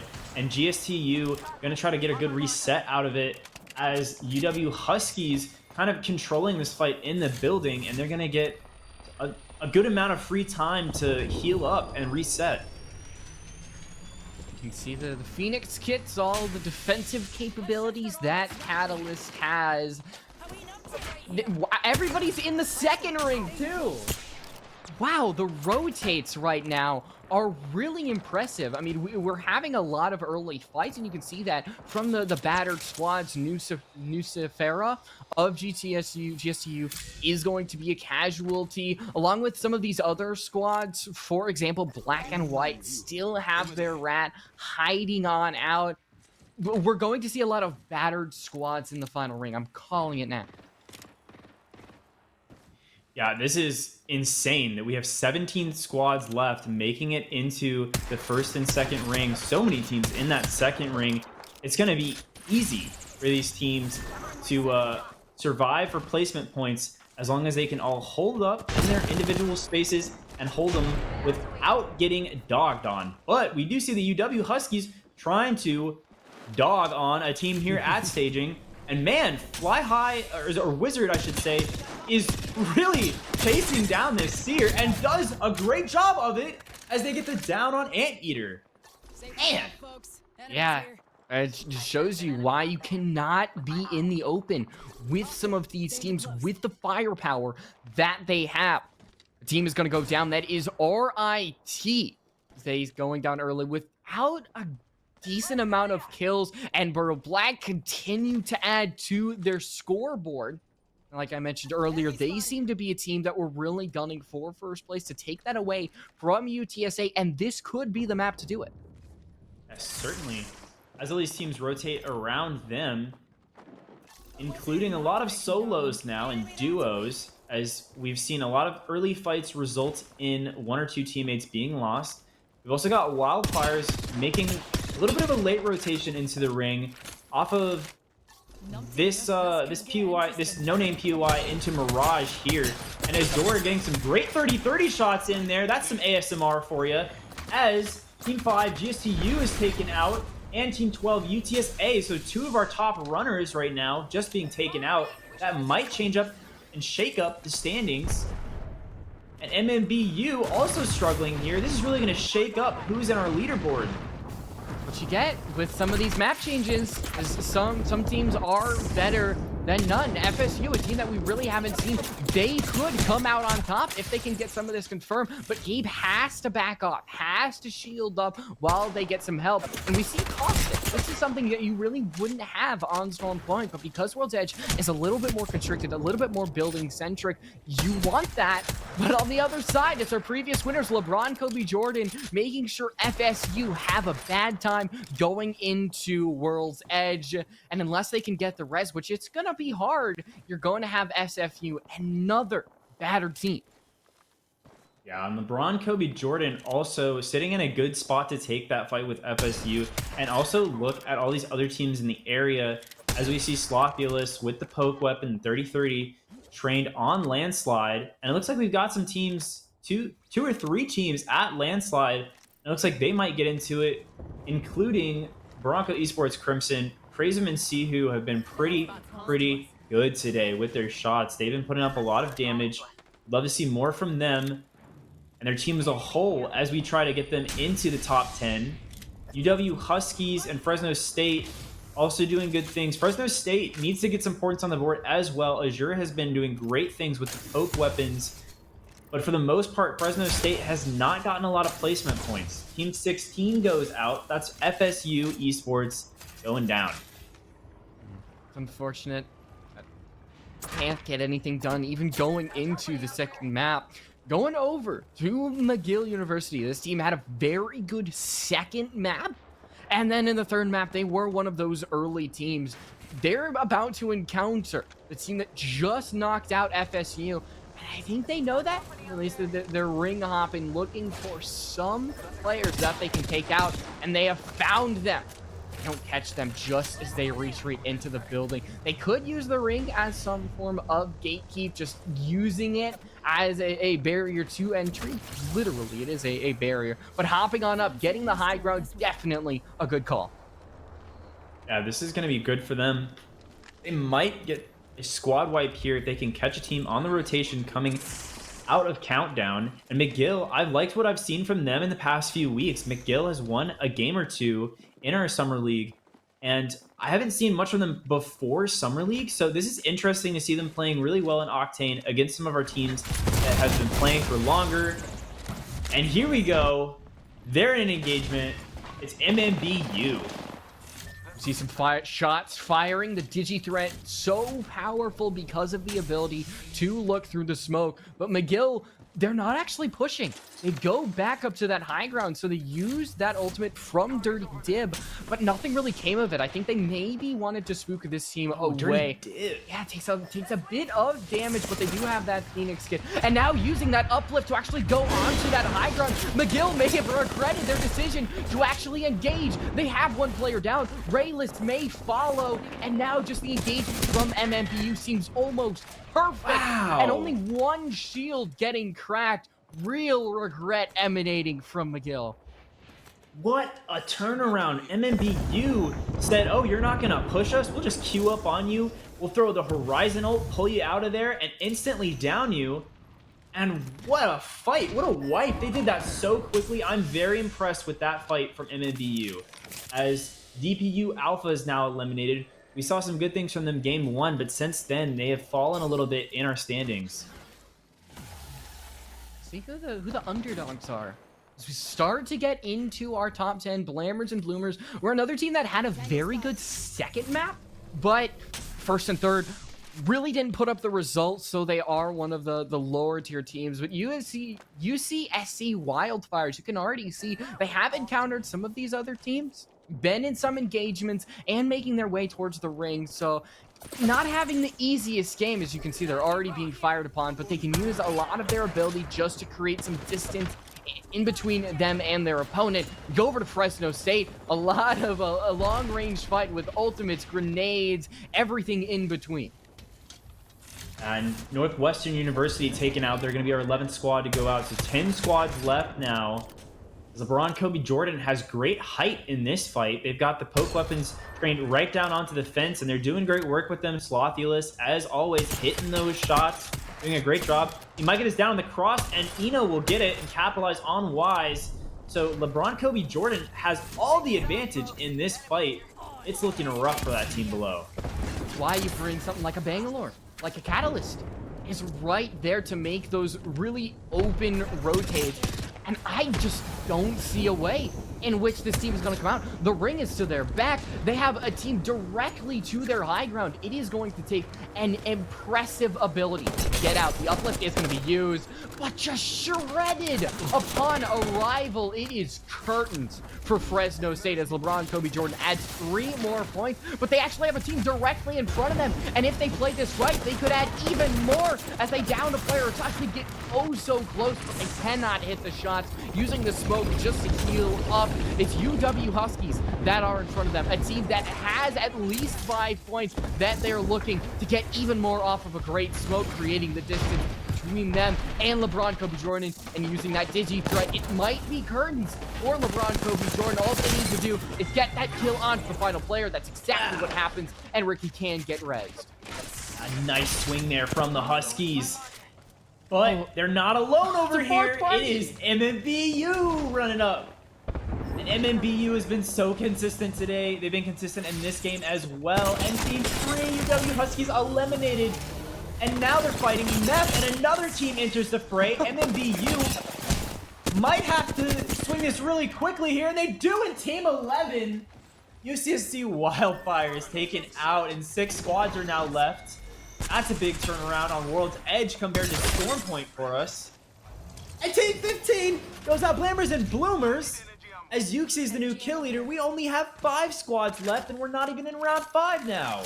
This is a great match for Edinburgh Black. They have at least 7 kills and gunning for top 5, so they're also getting that placement point. So they are a little bit below UTSA. They were 3 points. This is going to be a match that absolutely propels them into first place and beyond. And man, I cannot wait to look at the standings as you have some of these other teams. UCSC Wolfpack, a team that before this had 0 points. The best placement that they had before was 19th place. They're in the top 5. What a climb this could be if they potentially end up with the victory.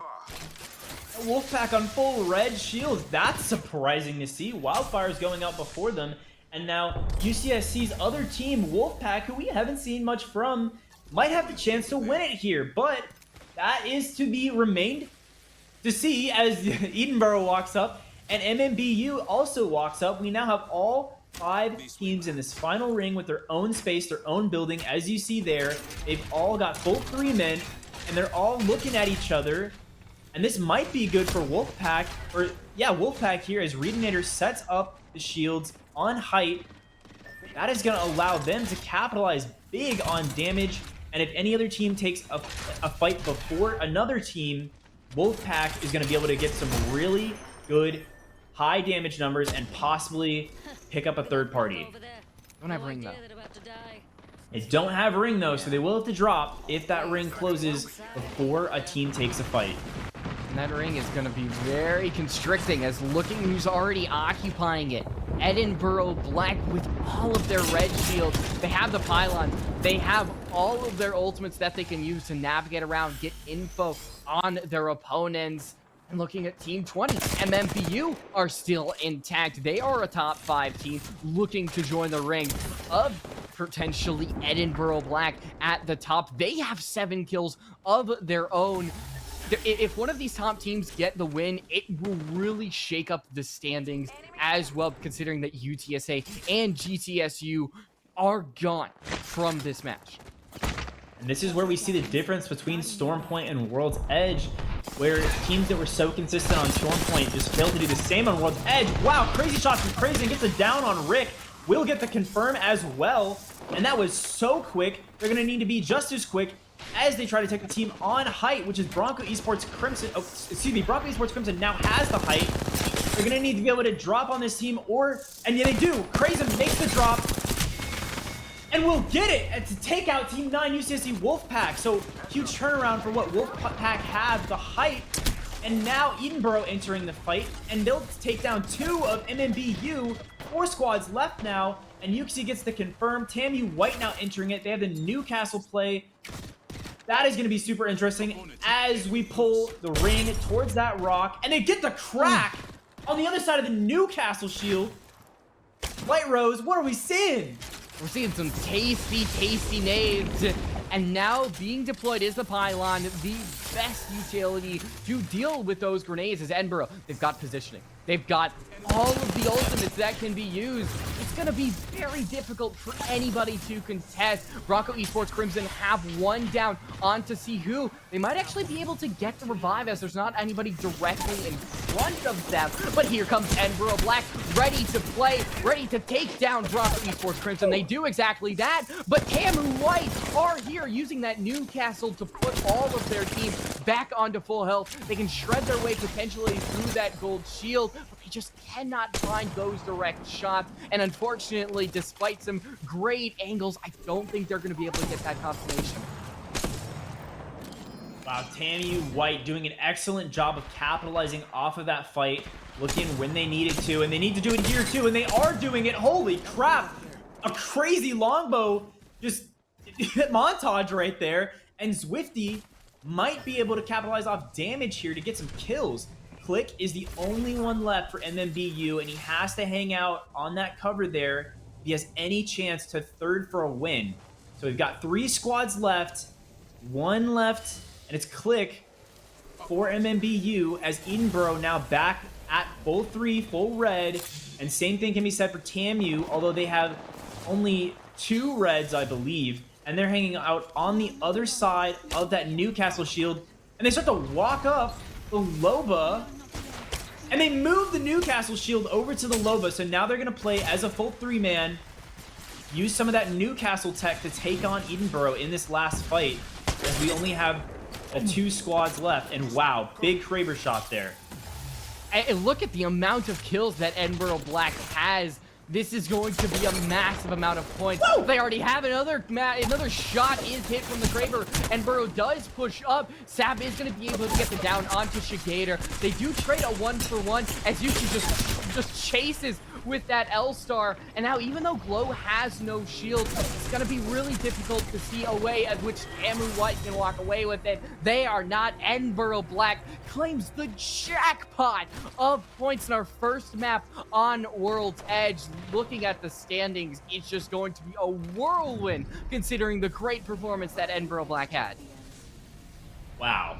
Edinburgh on top again. And I just gotta say, I'm calling EA right now to ask who the heck keeps giving Edinburgh an L-Star and a Kraber? Yeah, Yuxi. Please. Yuxi.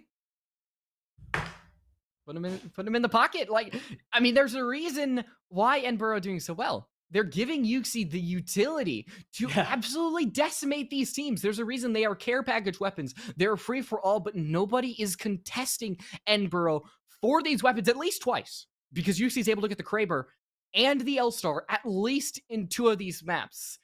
I mean, maybe somebody should do something about it. I'm calling EA right now, man. I'm on the phone. Command consoles. #/spawn Kraber. But we will come back right after the break to Game 5. We'll see what happens next. It's been super exciting. We'll see you in a few minutes.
Welcome to Octane Collegiate Cup. We are going into our final third of the entire night. We've got 2 more World's Edge maps to go. And we looked at something during the break, and it is going to be a shock. The standings, oh my goodness, Edinburgh Black, they doubled their points. 62. Spot the difference between them and everybody else. Yeah, they put up 20 kills in one game alone, and it was our last game, game 4. Wow, Edinburgh really knows how to play on World's Edge.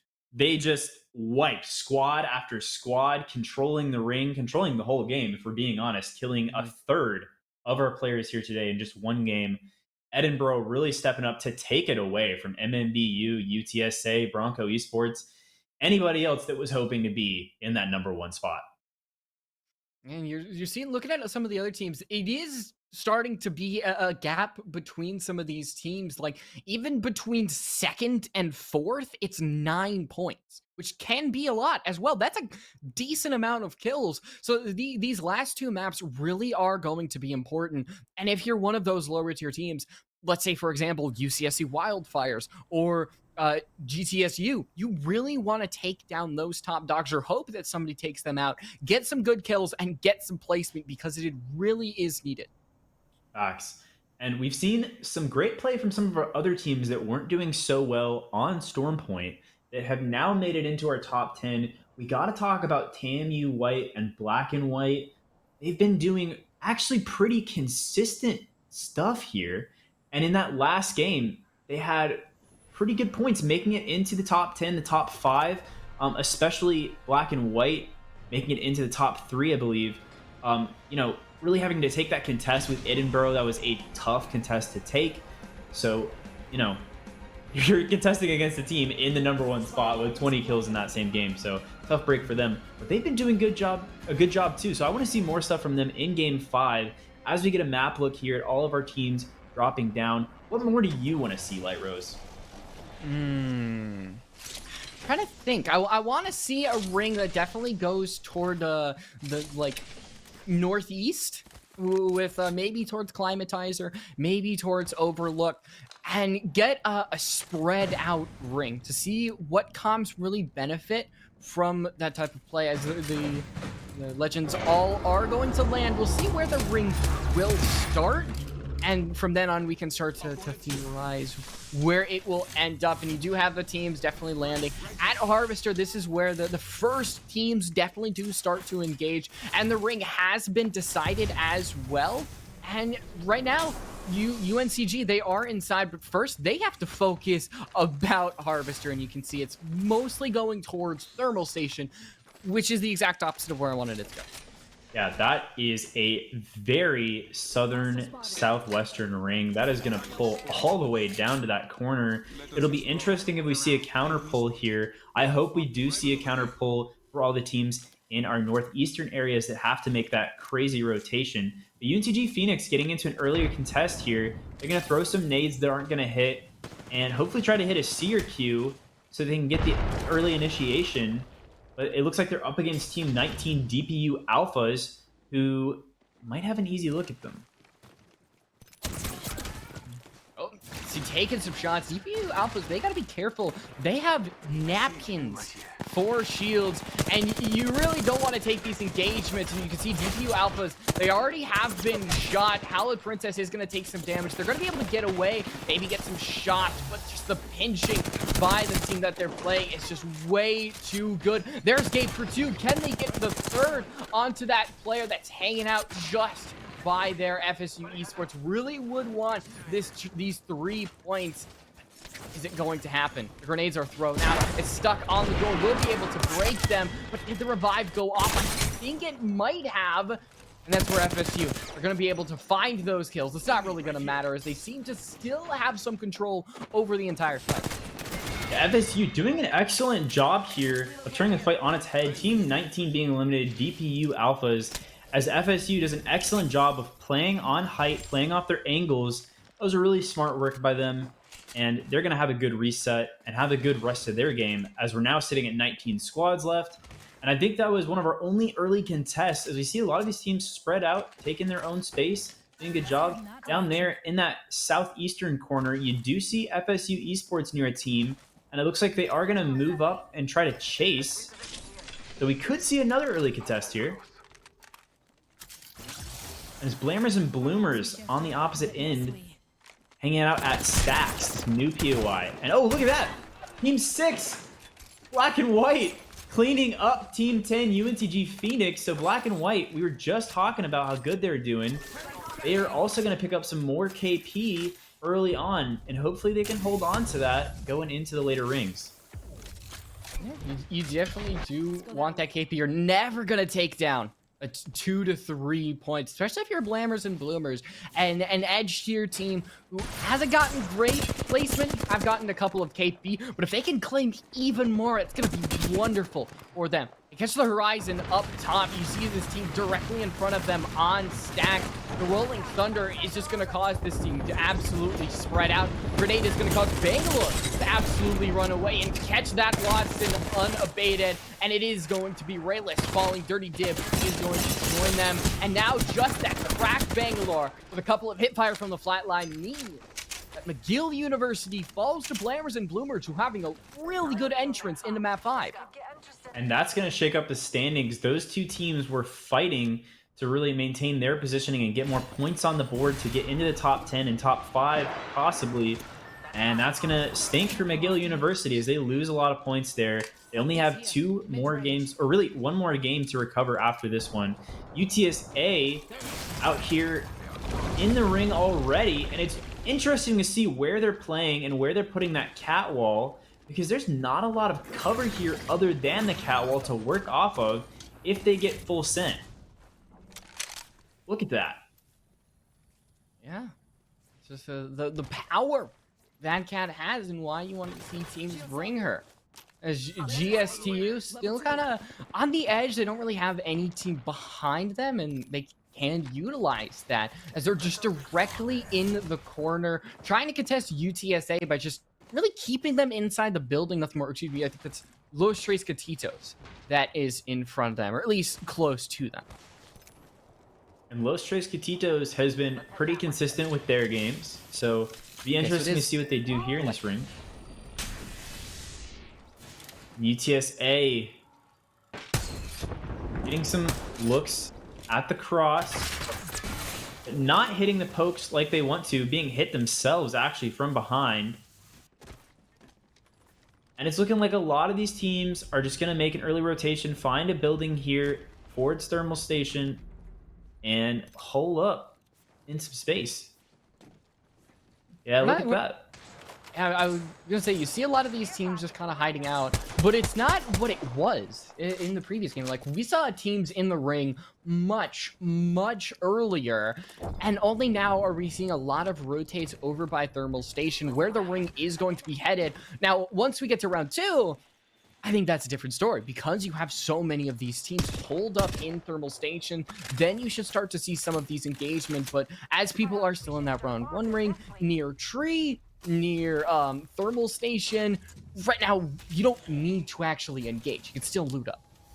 Facts, yeah, and we see that as you look at the map and look at all the teams sitting casually in thermal station. A lot of them are not taking fights, and that's going to be true for a few rounds as they sit there, hang out, take their space. But some of these teams up towards like Lava Fisher, we see Ina and Slothulus moving right towards Spicy, and so MMBU could be getting into a fight with LeBron, Kobe, Jordan here as they make their way down into the next ring.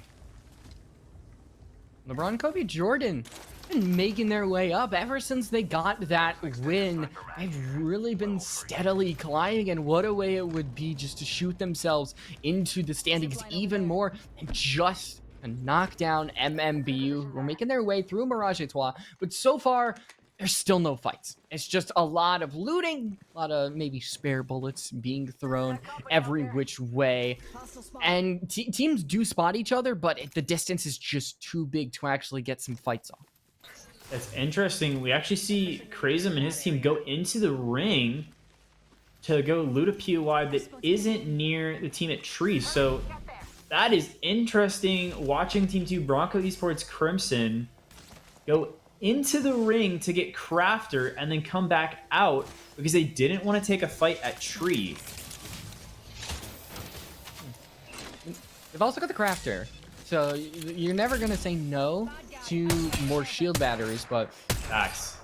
We'll have to see what happens when they actually enter back into the arena and start to encounter bodies. Maybe the extra shield batteries will actually help them out. Hopefully. And UW Huskies, again, like we said, poking at these other teams. We're going to see a lot of that here until a few teams start to make the first engagements. Edenborough might be one of those. They've got a good amount of height here as they follow right around Any-Rez's team. And you see Fresno State nearby. So they've got the Seer trained on this building. Looks like they think there's someone in there that they could contest.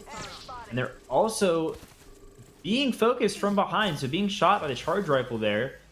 And it looks like that's Lobster aiming at them.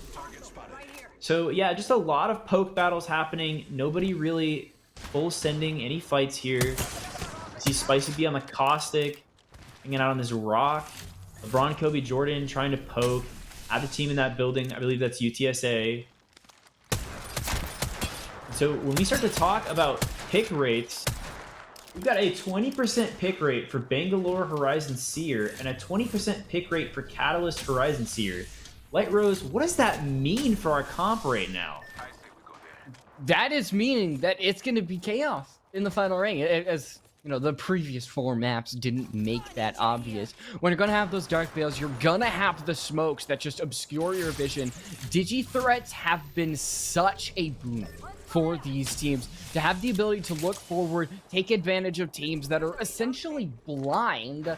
Those who have the digi threat are really going to be kings in this situation. So you really have to keep your eyes on those who bring the Bangalore and those who have the digi threat. And even though I think it's a 20% on Bangalore, 20% on Catalyst, the difference is somewhat of a difference. I think the Dark Veil and the smokes definitely do bring somewhat of a value, but when you break it down to its base idea, they are just supposed to help you make rotates.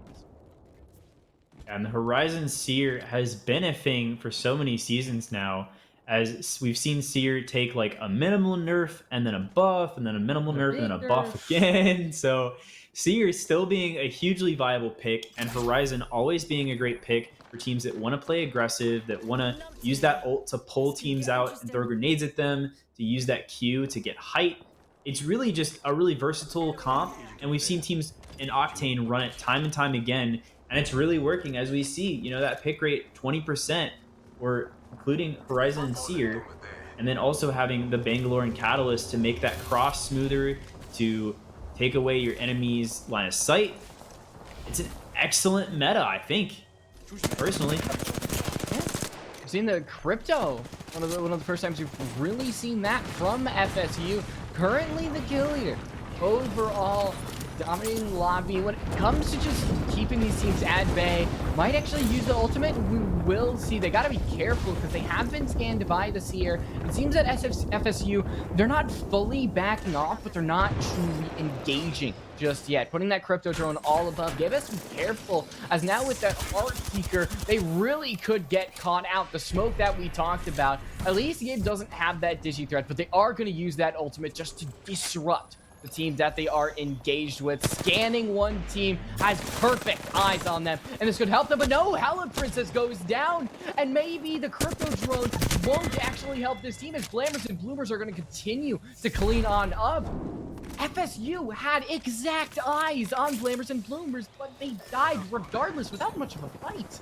I think they just didn't play off of their cover properly there. I think they swung out a little too wide off of that box, allowing Blammers and Bloomers to just run at them, get shots in that they shouldn't have allowed to get shots on. So Blammers and Bloomers getting some good KP there. And, you know, like you said, we haven't seen a lot of crypto being run, but we could have seen crypto utilized a little bit better there when Blammers and Bloomers were still within range of that ult. I think FSU just needs to work on their crypto play and how quickly they finish a fight there. Well, we still got one match, so it's not True. all over. And definitely, you'd think that making it this far would net you better than 17th, but no. Yeah, no, we are round 3 ring is about to be closing, and you can see that some of the teams around Thermal Station, some of those teams around No Name to the southwest of Thermal Station are starting to engage, as right now Team 6 have gone down, and you have Team 15 engaging with them. Blammers and Bloomers, a team that has just been claiming bodies left and right, is ready to take even more to their graveyard. 89 is going to shred, gonna be able to pull one down, but they actually get dropped, and maybe this will be a moment of weakness as Bronco Esports Crimson, they are really trying to gun for that potential top 2 spot. They really need KP for. And a nice nade there in this fight. Bronco Esports and Crimson doing a great job on the swing, and Crazen getting it down on Skiwa.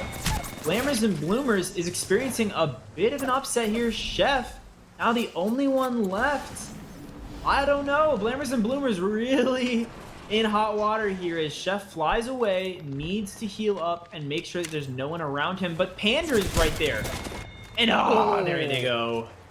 I don't know. I don't think that was a chase, but that was definitely the personal for Black and White, who are a duo, so they're not fully on their own. As we go over to another injured squad, this is Bronco Esports Crimson, a team that is in that top 5 that I talked about, really wanted to make it high, and they do have a good amount of KP, but placement points, you are going to have to survive for a long while to get anything worth of that. We still have 15 squads.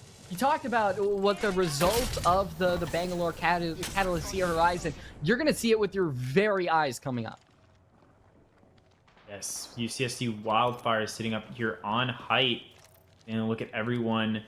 They're going to have to move once this ring starts to close in. But for the most part, they have easy looks at all these teams that might take a fight before they do.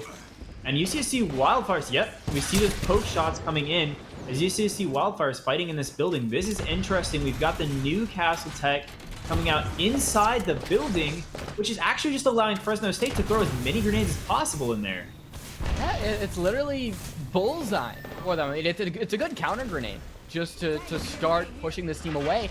But you've kind of locked yourself in. Great Newcastle play, but instead that just allows a perfect barrier of entry for Fresno State to work on in. And now with a minuscule amount of health, this is the perfect opportunity to use the shield as just a little bit of a difference. But these teams are actually very, very low. You have Tamu White, who need to walk away with this as Chigator is on 1 health. Only a couple more bullets will put them down. And this is a fight that they might actually have a chance at winning, but they don't have any ammo in the gun. 15 bullets. They have to find where the Seer is, but they've allowed the time. You have no ammo. So now the SMG is not going to be your best friend. They get the KP. Tamu White do have that, but actually backing off into the pylon, getting that minuscule amount of shield. Hip firing might be your best friend. You cannot swap guns. You are out of ammo, and that is what's going to kill Tamu White. A great counter, but sometimes just not picking up ammo is going to kill you. Wow, playing off those angles. But here we go to a different fight. LeBron, Kobe, Jordan really getting into it here. And Slothfield is pulling out the 30-30. Nading. That nade did not go where he wanted it to. They're going to have to jump over the fence and hope to not get poked here, but they do. So Sloth goes down as 3 teams are eliminated. It's Edinburgh being eliminated. Team 4, RIT Black, and MMBU all going down before there's 9 squads left. Now Fresno State goes down, and this is where pure chaos is happening as the line has to get this res off, has to gold res, so that's good for LeBron, Kobe, Jordan. And they're going to get back up into our last 8 squads. But oh my goodness, the leaderboard is going to start to shake heavily here.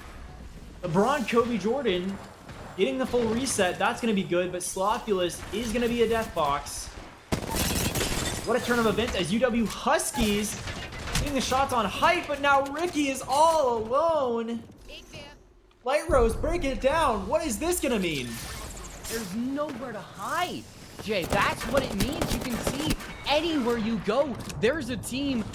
Even with 7 squads remaining, that is still so many in this small little area. It will start to get whittled down as the team that couldn't find cover really do start to get eliminated. As GSTU still in this, even though they only have 2, they could find a way out of it. Black and White, another team that is really gunning for a top spot. They are hurt as only Pandar's going to be able to take down a solo player.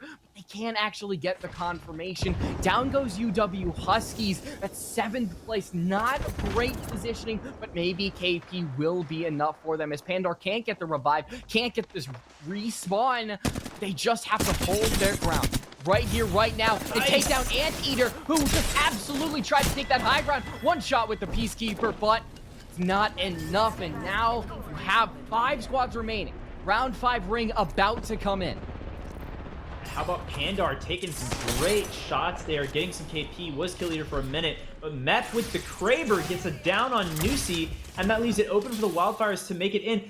But Meth almost goes down there as they take poke shots and hit the lava.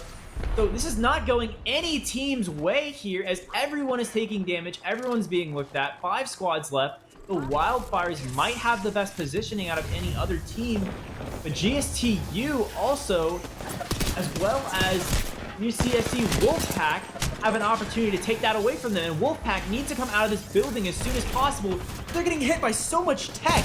They get hit by a Seer Q. Now they're being run at by LeBron, Kobe, Jordan, who has nothing to lose and everything to lose at the same time as they're eliminated. And UTSA has height now. So UTSA looking down, nading downwards. Kuzer and Juice need to take this team before they get the next fight. If they can take this team in the building and reset, UTSA is going to have a great position in this final ring. 4 squads left. UTSA Wildfires getting some more KP here, and Wildfires probably has the best spot in ring. They have the height. They have the look at everyone. They have a ton of loot boxes to play off of if they need to, and look at that. All those teams in building, one of them is going to have to come fight UCSC Wildfires, and I'm thinking it's Wildfires' game. Wildfires just have so much breathing room as well. They have the ability just to loot everybody. Look at the building that all 3 players are contested in. I mean, you wouldn't feel like this is the final ring. They're also not injured compared to a team like UTSA Roadrunners, who only have 2. There's no shield for Kuzer. I really do have to agree with you that it really does feel like it is Wildfires. It's going to be interesting to see whether Wolfpack and Wildfires do start to engage on one another. The A team versus the B team, the showdown for who will come out on top. But Roadrunners really stuck between a rock and a hard place. You have the only person with shield trying to run away. Anteater is dropped, and now GSTU will go down. Wildfires using that high ground perfectly. They're going to be able to spray onto their B team, onto Wolfpack, and now with no cover, Wildfires can just spray away. Don't even have to try to hide away from their opponents because the game is theirs. And UCSC versus UCSC, great for both teams, but it's the Wildfires who come out on top. and it was over the moment the UCSD Wildfires had that height and everyone else in that building got low. Oh my goodness. It's tough because if you're in that building, you know that you just have to live a little bit longer. You know you're probably not winning, right? Because you've got to take that fight with the Wildfires on height, but you at least know that you have to be the ones to live or outlive the teams in the building below. And so much chaos happening there in that final ring, but Wildfires coming out on top, that's going to launch them up the leaderboard. So no team other than Edinburgh really solidifying their name at the top of that leaderboard. But it's got to be said again that Edinburgh is still picking up more kills. I think they're still going to hold that top spot. Yeah, there's no doubt in my mind because of that. So I'm interested to see if anybody gets close. Because maybe UCSC Wildfires will get within maybe 15 points. We'll have to see when we look at the standings after break. But it's great to see Wolfpack bounce back after getting almost dead last every single point on Storm Point. Maybe they can actually win the whole darn thing when we go into match 6 after this break.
Final map. Storm Point. There's a lot of storylines to talk about.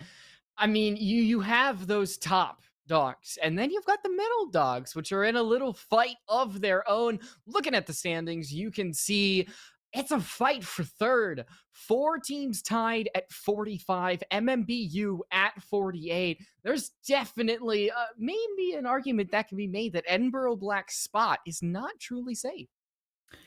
Yeah, A and B fighting it out here for the top spots. Oh my goodness, 45 points through third through sixth place. And really, MMBU, honestly, pretty much tied with them as well. So there's 5 teams looking to duke it out to see who can make it in the top 3 there. And I wouldn't put UW Huskies in black and white and GSTU out of it yet as well, since they're sitting at 38, 37, and 35 respectfully. And black and white has shown that they maybe just needed a few warm-up games, because they have truly come back from the bottom of the standings here. And GSTU has fallen a little bit, but we could still see some light work from them. Same for UW Huskies. My money, of course, my sleeper pick is still on UTSA. I want to see them make it up there. But who do you got, Light Rose? It's hard to say without really anything else besides looking at the scoreboard. I want to say that one of these teams will have like a crazy cool game, win it, and then maybe overtake Edinburgh Black. I'm gonna make a pick. I'm gonna stick by Wolfpack. I think this team, despite having the best placement of 19th on Storm Point, they got 0 points in the first 3. I really like their comeback story. And I think it would be amazing just to top it all off with a nice little win, get in that top 10.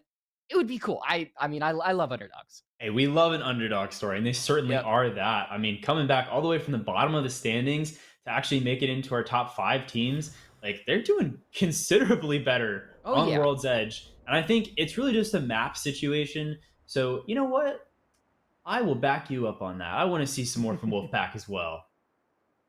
Yeah, I mean, something where it feels like they haven't engaged in too many fights. They've just had really, really good placement over the entire thing. I mean, in World's Edge alone, they've gotten 7 kills, but they've gotten 5th place, 2nd place. That is so much better and does get you a considerable amount of points. I don't think it's too far to say that they just push it a little bit over the edge and get that final win. But we'll have to see if these early engagements benefit any of these teams. I'm kind of looking at UNCG Phoenix. On World's Edge, they have been dumpstered on Harvester both times. And if I'm them, I am running away from that fight. Yeah, same. You know, we see a lot of teams contesting in Octane Collegiate where the 2 teams will duke it out 2 or 3 times, and by that 3rd time, most teams realize this is not worth it, will leave. But as you can see, they're being landed on at landslide again. This is not looking good for them. I don't know what to say other than they should just not be taking this fight if they want to get some more points on the board. And it does look like they're starting to run away, actually. I mean, they're the UCNC Wolfpack of World's Edge, 20th place, 19th place. And they are going to run. So they're going to go towards Museum and the city in general. But overall, I think taking a more relaxed approach will benefit. Look at this is interesting. Cheeky is totally split from the rest of Phoenix as their other 2 teammates go towards staging. And Cheeky now running aimlessly away, hopefully to rotate around. But yeah, they're completely split here. They've lost the contest for landslide. Hopefully they can get some points on the board, but it's not looking great for them. And as we look at some of our other teams, you see how spread out everyone is. We've only got 1 team really at Monument, so that's good to see. 1 team at Overlook, and then we've got some teams up near the Epicenter Climatizer sort of zones. They might get into a contest as they have to rotate down towards the southern part of the ring. Blamers and Bloomers getting some early pretty good loot down here at Big Mod, one of my favorite POIs. It's going to be an interesting ring. The ring isn't too southern. It is towards the middle of the ring as well. Blamers and Bloomers starting to get into a fight, though, in that ring already. Blamers and Bloomers on Big Marge. They just have to bounce in and out. See you off.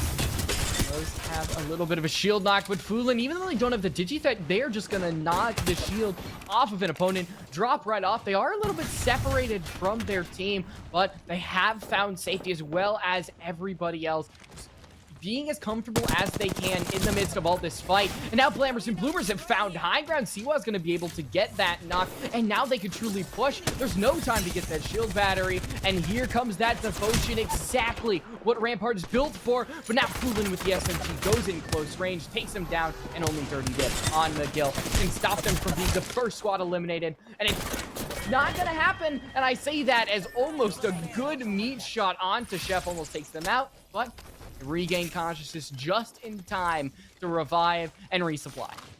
What a great fight there. So many shotgun and wingman shots connecting there. We love to see that. We love the shotgun play. Like you said earlier a few games ago, Lyros, you know, the shotgun meta is not really a thing right now as the burst weapon meta takes over with the Nemesis and Prowler. So interesting to see a lot of these teams doing great work with the shotguns and with other guns that we wouldn't expect seeing. We see Tammy White on the rotate towards Geyser. You have the one fight. You have nothing much else. I mean, with how little fights you have in these early games, you kind of expect it to be like Storm Point, but a lot of times these teams just aren't running into each other. But those traits got Tito's. They have definitely found somebody by Lava Siphon. They have that Sheila. If anybody dares encounters the door, you do not want to have Sheila shoot you through the rampart. Like, that is just a death sentence. Yeah, and I've loved seeing Aqua and some other teams playing Rampart, a player that has long since been overlooked in the meta, but we've seen lots of teams actually pulling wins off with the Sheila alone. Just how good that ultimate is, because, oh my gosh, it just deletes players as quickly as possible. In fact, it's almost better than a Nemesis, to be honest. And we'll see how they use it here as they set up in this building, hoping to get some pokes as the team rotates around that building, trying to get it on them.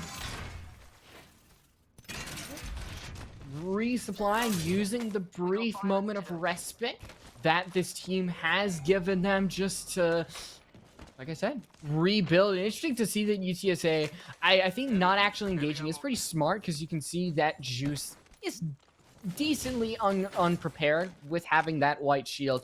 You really do feel like it is a napkin when you have it equipped and you try to take a fight. A blue shield is just so much better, and using that drill shot, you should be able to get a decent amount of damage on. But with UTSA playing a little bit more conservative, they have the ring, they have space, they have time.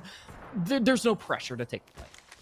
Yeah, I love Mad Maggie. She is such a good addition to this comp in particular. You've got the Seer Q, you've got the Horizon Q to give you height. And if you also throw in there the Maggie's Drill, that is so good for taking away a team's cover, putting some high damage numbers into them. And then when you hit them with that Seer Q to slow them, get the height, and swing into a fight, you can wipe a squad in seconds. And I think that's UTSA's aim here. It looks like they're biding their time, waiting for a good moment to take that fight. They know that the team's in there. They know that they have a little bit of time to work with. There's only 19 squads left. So, or there's still 19 squads left. So they can just take a few moments, breathe, and when they get an opportunity, swing in there and get those kills. Do you see Team 4 in a little bit of fight? Now Kitsune has fallen. RIT Black, they may have the Kraber. They do not want to give this to Edinburgh Black. The Kraber shots, it's 2. A great job by Pickle. Can they actually find any confirmation? They peek, but they're so low. They have to drop down. Do they have a shield battery or something to help them? It's just them and Hoodrat Elmo. And instead of going for the fight, they are going to go for the scram and flee option, which I think is the better option. You do not want to give the Kraber to Edinburgh, like I said. And they're being run down here, as Edinburgh does, and Edinburgh is trying to get it. Oh, what an ugly, and by ugly, I mean insane shot there to really take out Team 4 RIT. And just a few moments ago, we saw Team 9 go out. That is UCSC Wolfpack, so I'm sorry, Light Rose. Your pick did not make it into this top 10. Man, I was hoping. Well, underdog stories, I mean, sometimes they come true, but sometimes, I mean, they're underdogs for a reason. They are expected to not do great, but looking at some of these other teams that may be in the lower echelon, GTSU, they have really fallen off. And FSU, Gator is up and ready to fight. That Newcastle, you are not really going to want to spray through that. Have the revive. There's no golden shield. Having a little bit of a risk, but using those fences just to make sure you have a brief moment of silence. But here comes that third party. The revive is just unbelievable because of how quickly the player was dropped. And now there's no way that GSU can really be safe where they are. No, they have to pull off a miracle here, and they unfortunately will not, as Anteater is now left alone. Team 8, Tammy White going down there a few moments ago. GSTU has to play off of the solo Anteater for the time being. He will just run, but he's getting shot at from the bridge above. It is not looking great. Will be taken out. And it's DPU Alphas on the bridge picking up some KP. That'll be good for this duo here. We haven't seen too much from them on World's Edge, so hopefully they can capitalize on some more KP as we go into the later rings. But now we go back to MMBU here, fighting in this building, and they're going to full send it. Papa Midget running at this team, doing some excellent hopping around here. They're going to swing into the building. They do get the smoke off, and that is going to be helpful since they have the Digi. They have the full advantage. We'll go for the nade. And spraying in with the R9. If you are a Bangalore and you have an R9 with a Digi, it's game over for every other team. MMBU trying to use that strat effectively here. They are going to throw the Seer ult. That's going to help them even more with the Bang Smoke. And this team inside is sweating. Oh, but the scan just briefly stops the push. Just a moment where Papa can actually see those hearts, can down one, can start to put the shield away from the Seer, and now the Nemesis bursting its way through these opponents. They do still see the footsteps, so they know exactly where these opponents are. They're going to put out the scan, going to go completely ignore the door, down one, and can they get that second? They can, and down goes Team 2. That is Bronco Esports Crimson. That is not what that team wanted. They have no chance of staying in that top 5 for sure, considering that every other team that was tied for third is still alive. A great callback to the standings there, because honestly, that is a huge shakeup, especially for these teams in our below 8th place who still need to get some points to reach that top 10. If any of those teams can pick up some more points, they might be able to outplay them there. Bronco Esports Crimson, not what they wanted at all. And as we look at another one of our teams that was tied with them, it's UTSA Roadrunners, who already has, I believe, some points on the board as they look at some of these other teams to capitalize on more points, including Black and White. So a lot of teams in this area playing off of the high ground, the low ground. I actually kind of like this ring because it gives people a good amount of cover when they need to cross, and they don't have to rely too much on Catalyst. As we see, some Watsons here, some Valkyries. That's interesting. We're not seeing too many Valkyries nowadays as the evac is more and more consistent. I mean, Mep has one. Why bring a Valkyrie when going gets tough in the chaos? Maybe you can just deploy that. You can bring somebody who still brings you utility with the chance of a rotate as well. I think having a Valkyrie is good. Her ability to get onto high ground relatively quickly. Her missiles can be really strong if you play them well. But right now, Bangalore's just too good. The digi threats, the ability to obscure your own rotate and everybody else from seeing, I think is just too powerful to ignore. Enemy over there. I agree. We got 13 squads left, a minute 55 to go until round 4. UCSC Wildfires looking to get some more points on the board. Currently, the Wildfires are tied. They're in that 5th spot with the 45 points. 13 squads left. They're hoping to make it into that top 10, get some placement points, and if they can capitalize on some kills, that could be good for them. So hotly contested for the top 5 between these teams here. And the Wildfire is one of those teams. We're looking at if there's a chance that Admiral Black can be dethroned. I don't know if that's possible.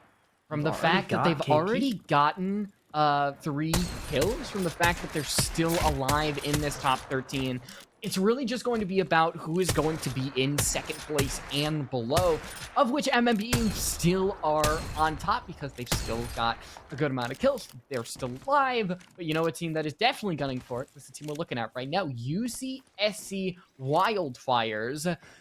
They've got a good high ground, and they are really close to the ring, but they still do have to make the trek. But I think it's open enough that nobody really has the distance that they can actually fire upon them.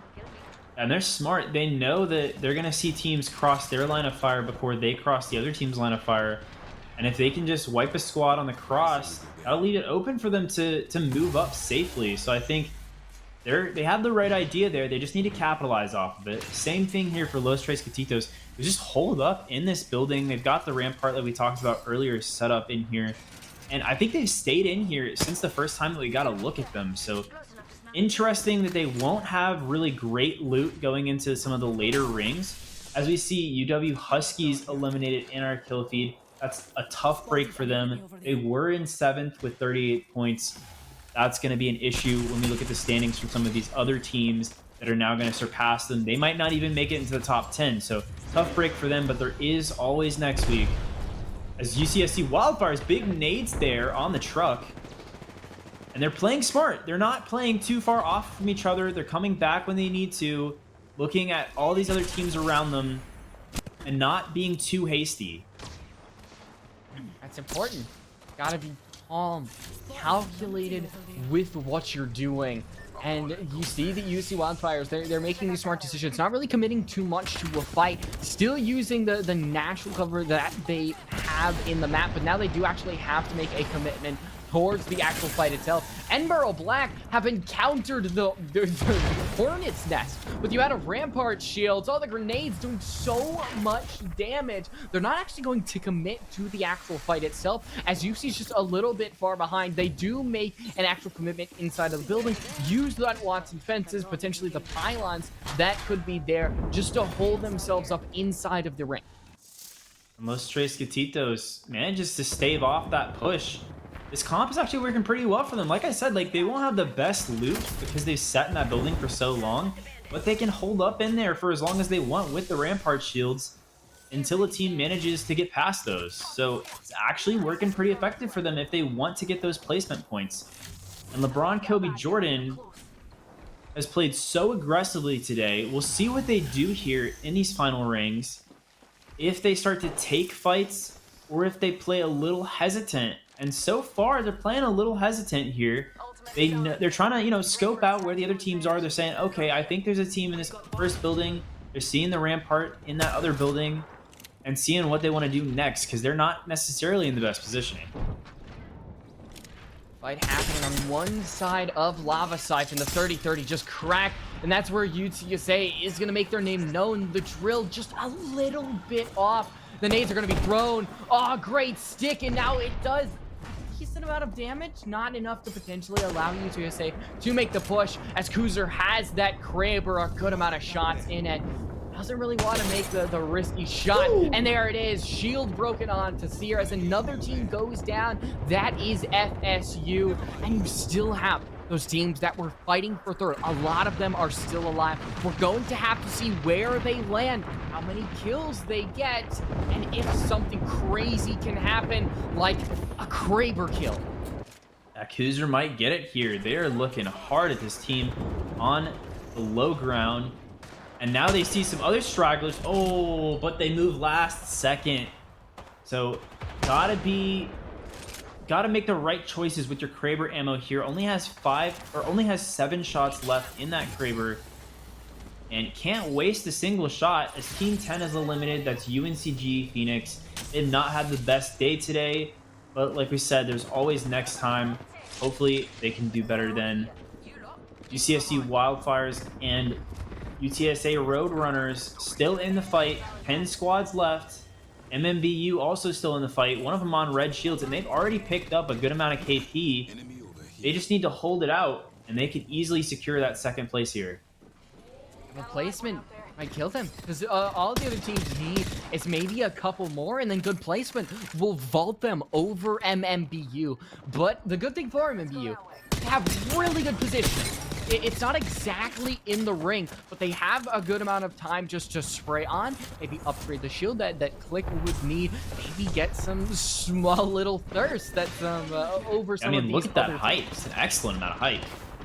Like I was saying, it's extremely good. Black and White is gonna fall. It's another team that still gets a good amount of kills, but they still land barely inside the top 10. It's unfortunate to see this aggressive team not get the placement points that they could have gotten, but that still leaves those fighter teams in this entire match. UTSA sitting in here. It looks like they were trying to push up on a team. Took a little bit of damage. They're going to heal up.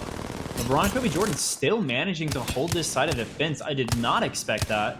Really, this team isn't necessarily in the best positioning, but they're making it work for them. They're getting a look at all the other teams in the area on that southern side of the map. And look, they're shooting at them. They're shooting at the tower. Oh my god, Azure gets a break. Or excuse me, Ina gets a break. And they're getting excellent looks at these teams on low ground, so this might actually be good positioning for them.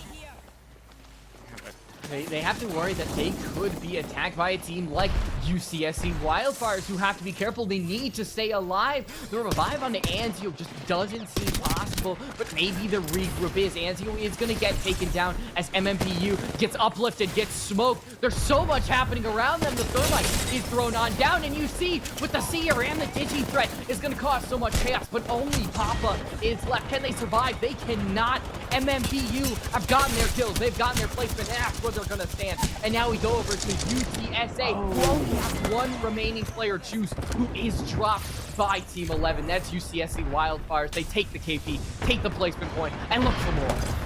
UTSA, my sleeper pick, taken out there. MMBU as well. So now it's going to be a huge shakeup in the standings. And that was just Team 13. Los Triscatitos taken out. Now Blammers and Bloomers go out, and Edenborough all at once. Holy crap, LeBron Kobe Jordan turning this game on its head. Maybe they're going to get into second place with the amount of KP they just dropped. Ina sitting here with 3 kills alone, over 1,000 damage. And now they're going to find some more KP out of this team on the run here. And there's 3 squads left all of a sudden. So this fight turned quickly, and now there's only 2 squads left as the solo for Wildfire is taken out. Fresno State? Where do they come from? And Fresno is on the low ground. We didn't talk about them almost at all. And LeBron Kobe Jordan, I feel like this could be theirs. They could take second place. All they could do, secure this additional 3 positioning points from Fresno State. Will the KP be enough? They're going to trade a lot of damage, so much from the Bangalore. They get the down. Ina's going to be able to reload. They pop the shield battery, and everybody else from LeBron Kobe Jordan is going to be able to spray on those 2 other players. They get the kills. Is it enough to get second place over MMBU? Is it possible to beat Edinburgh Black? All they know is that's a hell of a lot of KP. That's a hell of a lot of positioning points. And a great job by LeBron Kobe Jordan. I believe it will be. Slothulous has played so well today. So has Ina and Deline, but Slothulous really putting up huge damage numbers, especially poking at other teams with the 30-30. Oh my goodness, this team has played so well today. LeBron Kobe Jordan has been very consistent on World's Edge. And honestly, they were sitting only in 3rd and 4th, really, tied with those 45 points that all the other teams had. They only needed a few points to get above MMBU, and winning that game with the KP they had, I think they just solidified it. And honestly, Edenborough did not do so great in that game to be in first place. Who knows? Maybe they fall in the standings out of first place. There was just a considerable amount of distance in between Edinburgh Black and everybody else. I forget the amount of kills that we thought about that we needed. I know for MMBU it was like 5. It's possible. It's completely possible, but I just don't know if it was enough. Honestly, LeBron Kobe Jordan, they had an amazing World's Edge coming off of those first 2 games. It felt like they just weren't really in it, and then they just came through punching their way into the top, getting 2 victories, which is mighty impressive, a good amount of kills in each. I think they've definitely earned where they land. Yeah, they just smashed these other teams. And with that, we are going to go look at our final standings for today and see that LeBron, Kobe, Jordan did it. They got 64 points to launch themselves into second place. Edinburgh still holding on with 75 points to be in first. Edinburgh, time and time again, just showing that they know how to play this game of Apex Legends, Light Rose. Looking at the other ones, though, we see kind of where everybody else landed. You do have Black and White. They were able to get in that top 10. UW Huskies fall just a little bit. I kind of want to talk about Fresno State because they got second place. They were in 16th. They had not gotten a placement above 9th all day. They come in, they get second. Boom. They get a ton of kills as well. It's great to see them at least make a little bit of a jump, and as well to see UCSC Wildfires put themselves at third, just a little bit over MMBU. I think we had an extremely exciting match. Seeing what team got that kind of second, third, fourth was really exciting. Also, to have Edinburgh Black get a 20 kill game to put 32 kills on the board, like 32 points on the board. Like, what? That's insane. 20 kill game. I mean, it's astonishing. And they do it every now and then. And every time they do it, I'm just astonished because this team is so good at getting high frags. They don't necessarily need to win every game. We see them today. You know, they had some shaky placements here and there, 19th and then 12th one game. So a little bit shaky. But when we look at their overall standings, they are the highest fragging team in the league. And they do it so consistently every game, every time, again and again, every weekend. I'm just blown away by the level of play that Edinburgh puts out. They fight for it. They really do fight for it, and it shows in the kill feed and the scoreboard. But Edinburgh is going to be your #1 team for this week. Can they hold on to that next week? We're finished for today. We've done our 6th match. Thank you guys so much for joining me and 704 in these 6th matches. Make sure you tune in next week for more Octane Collegiate action.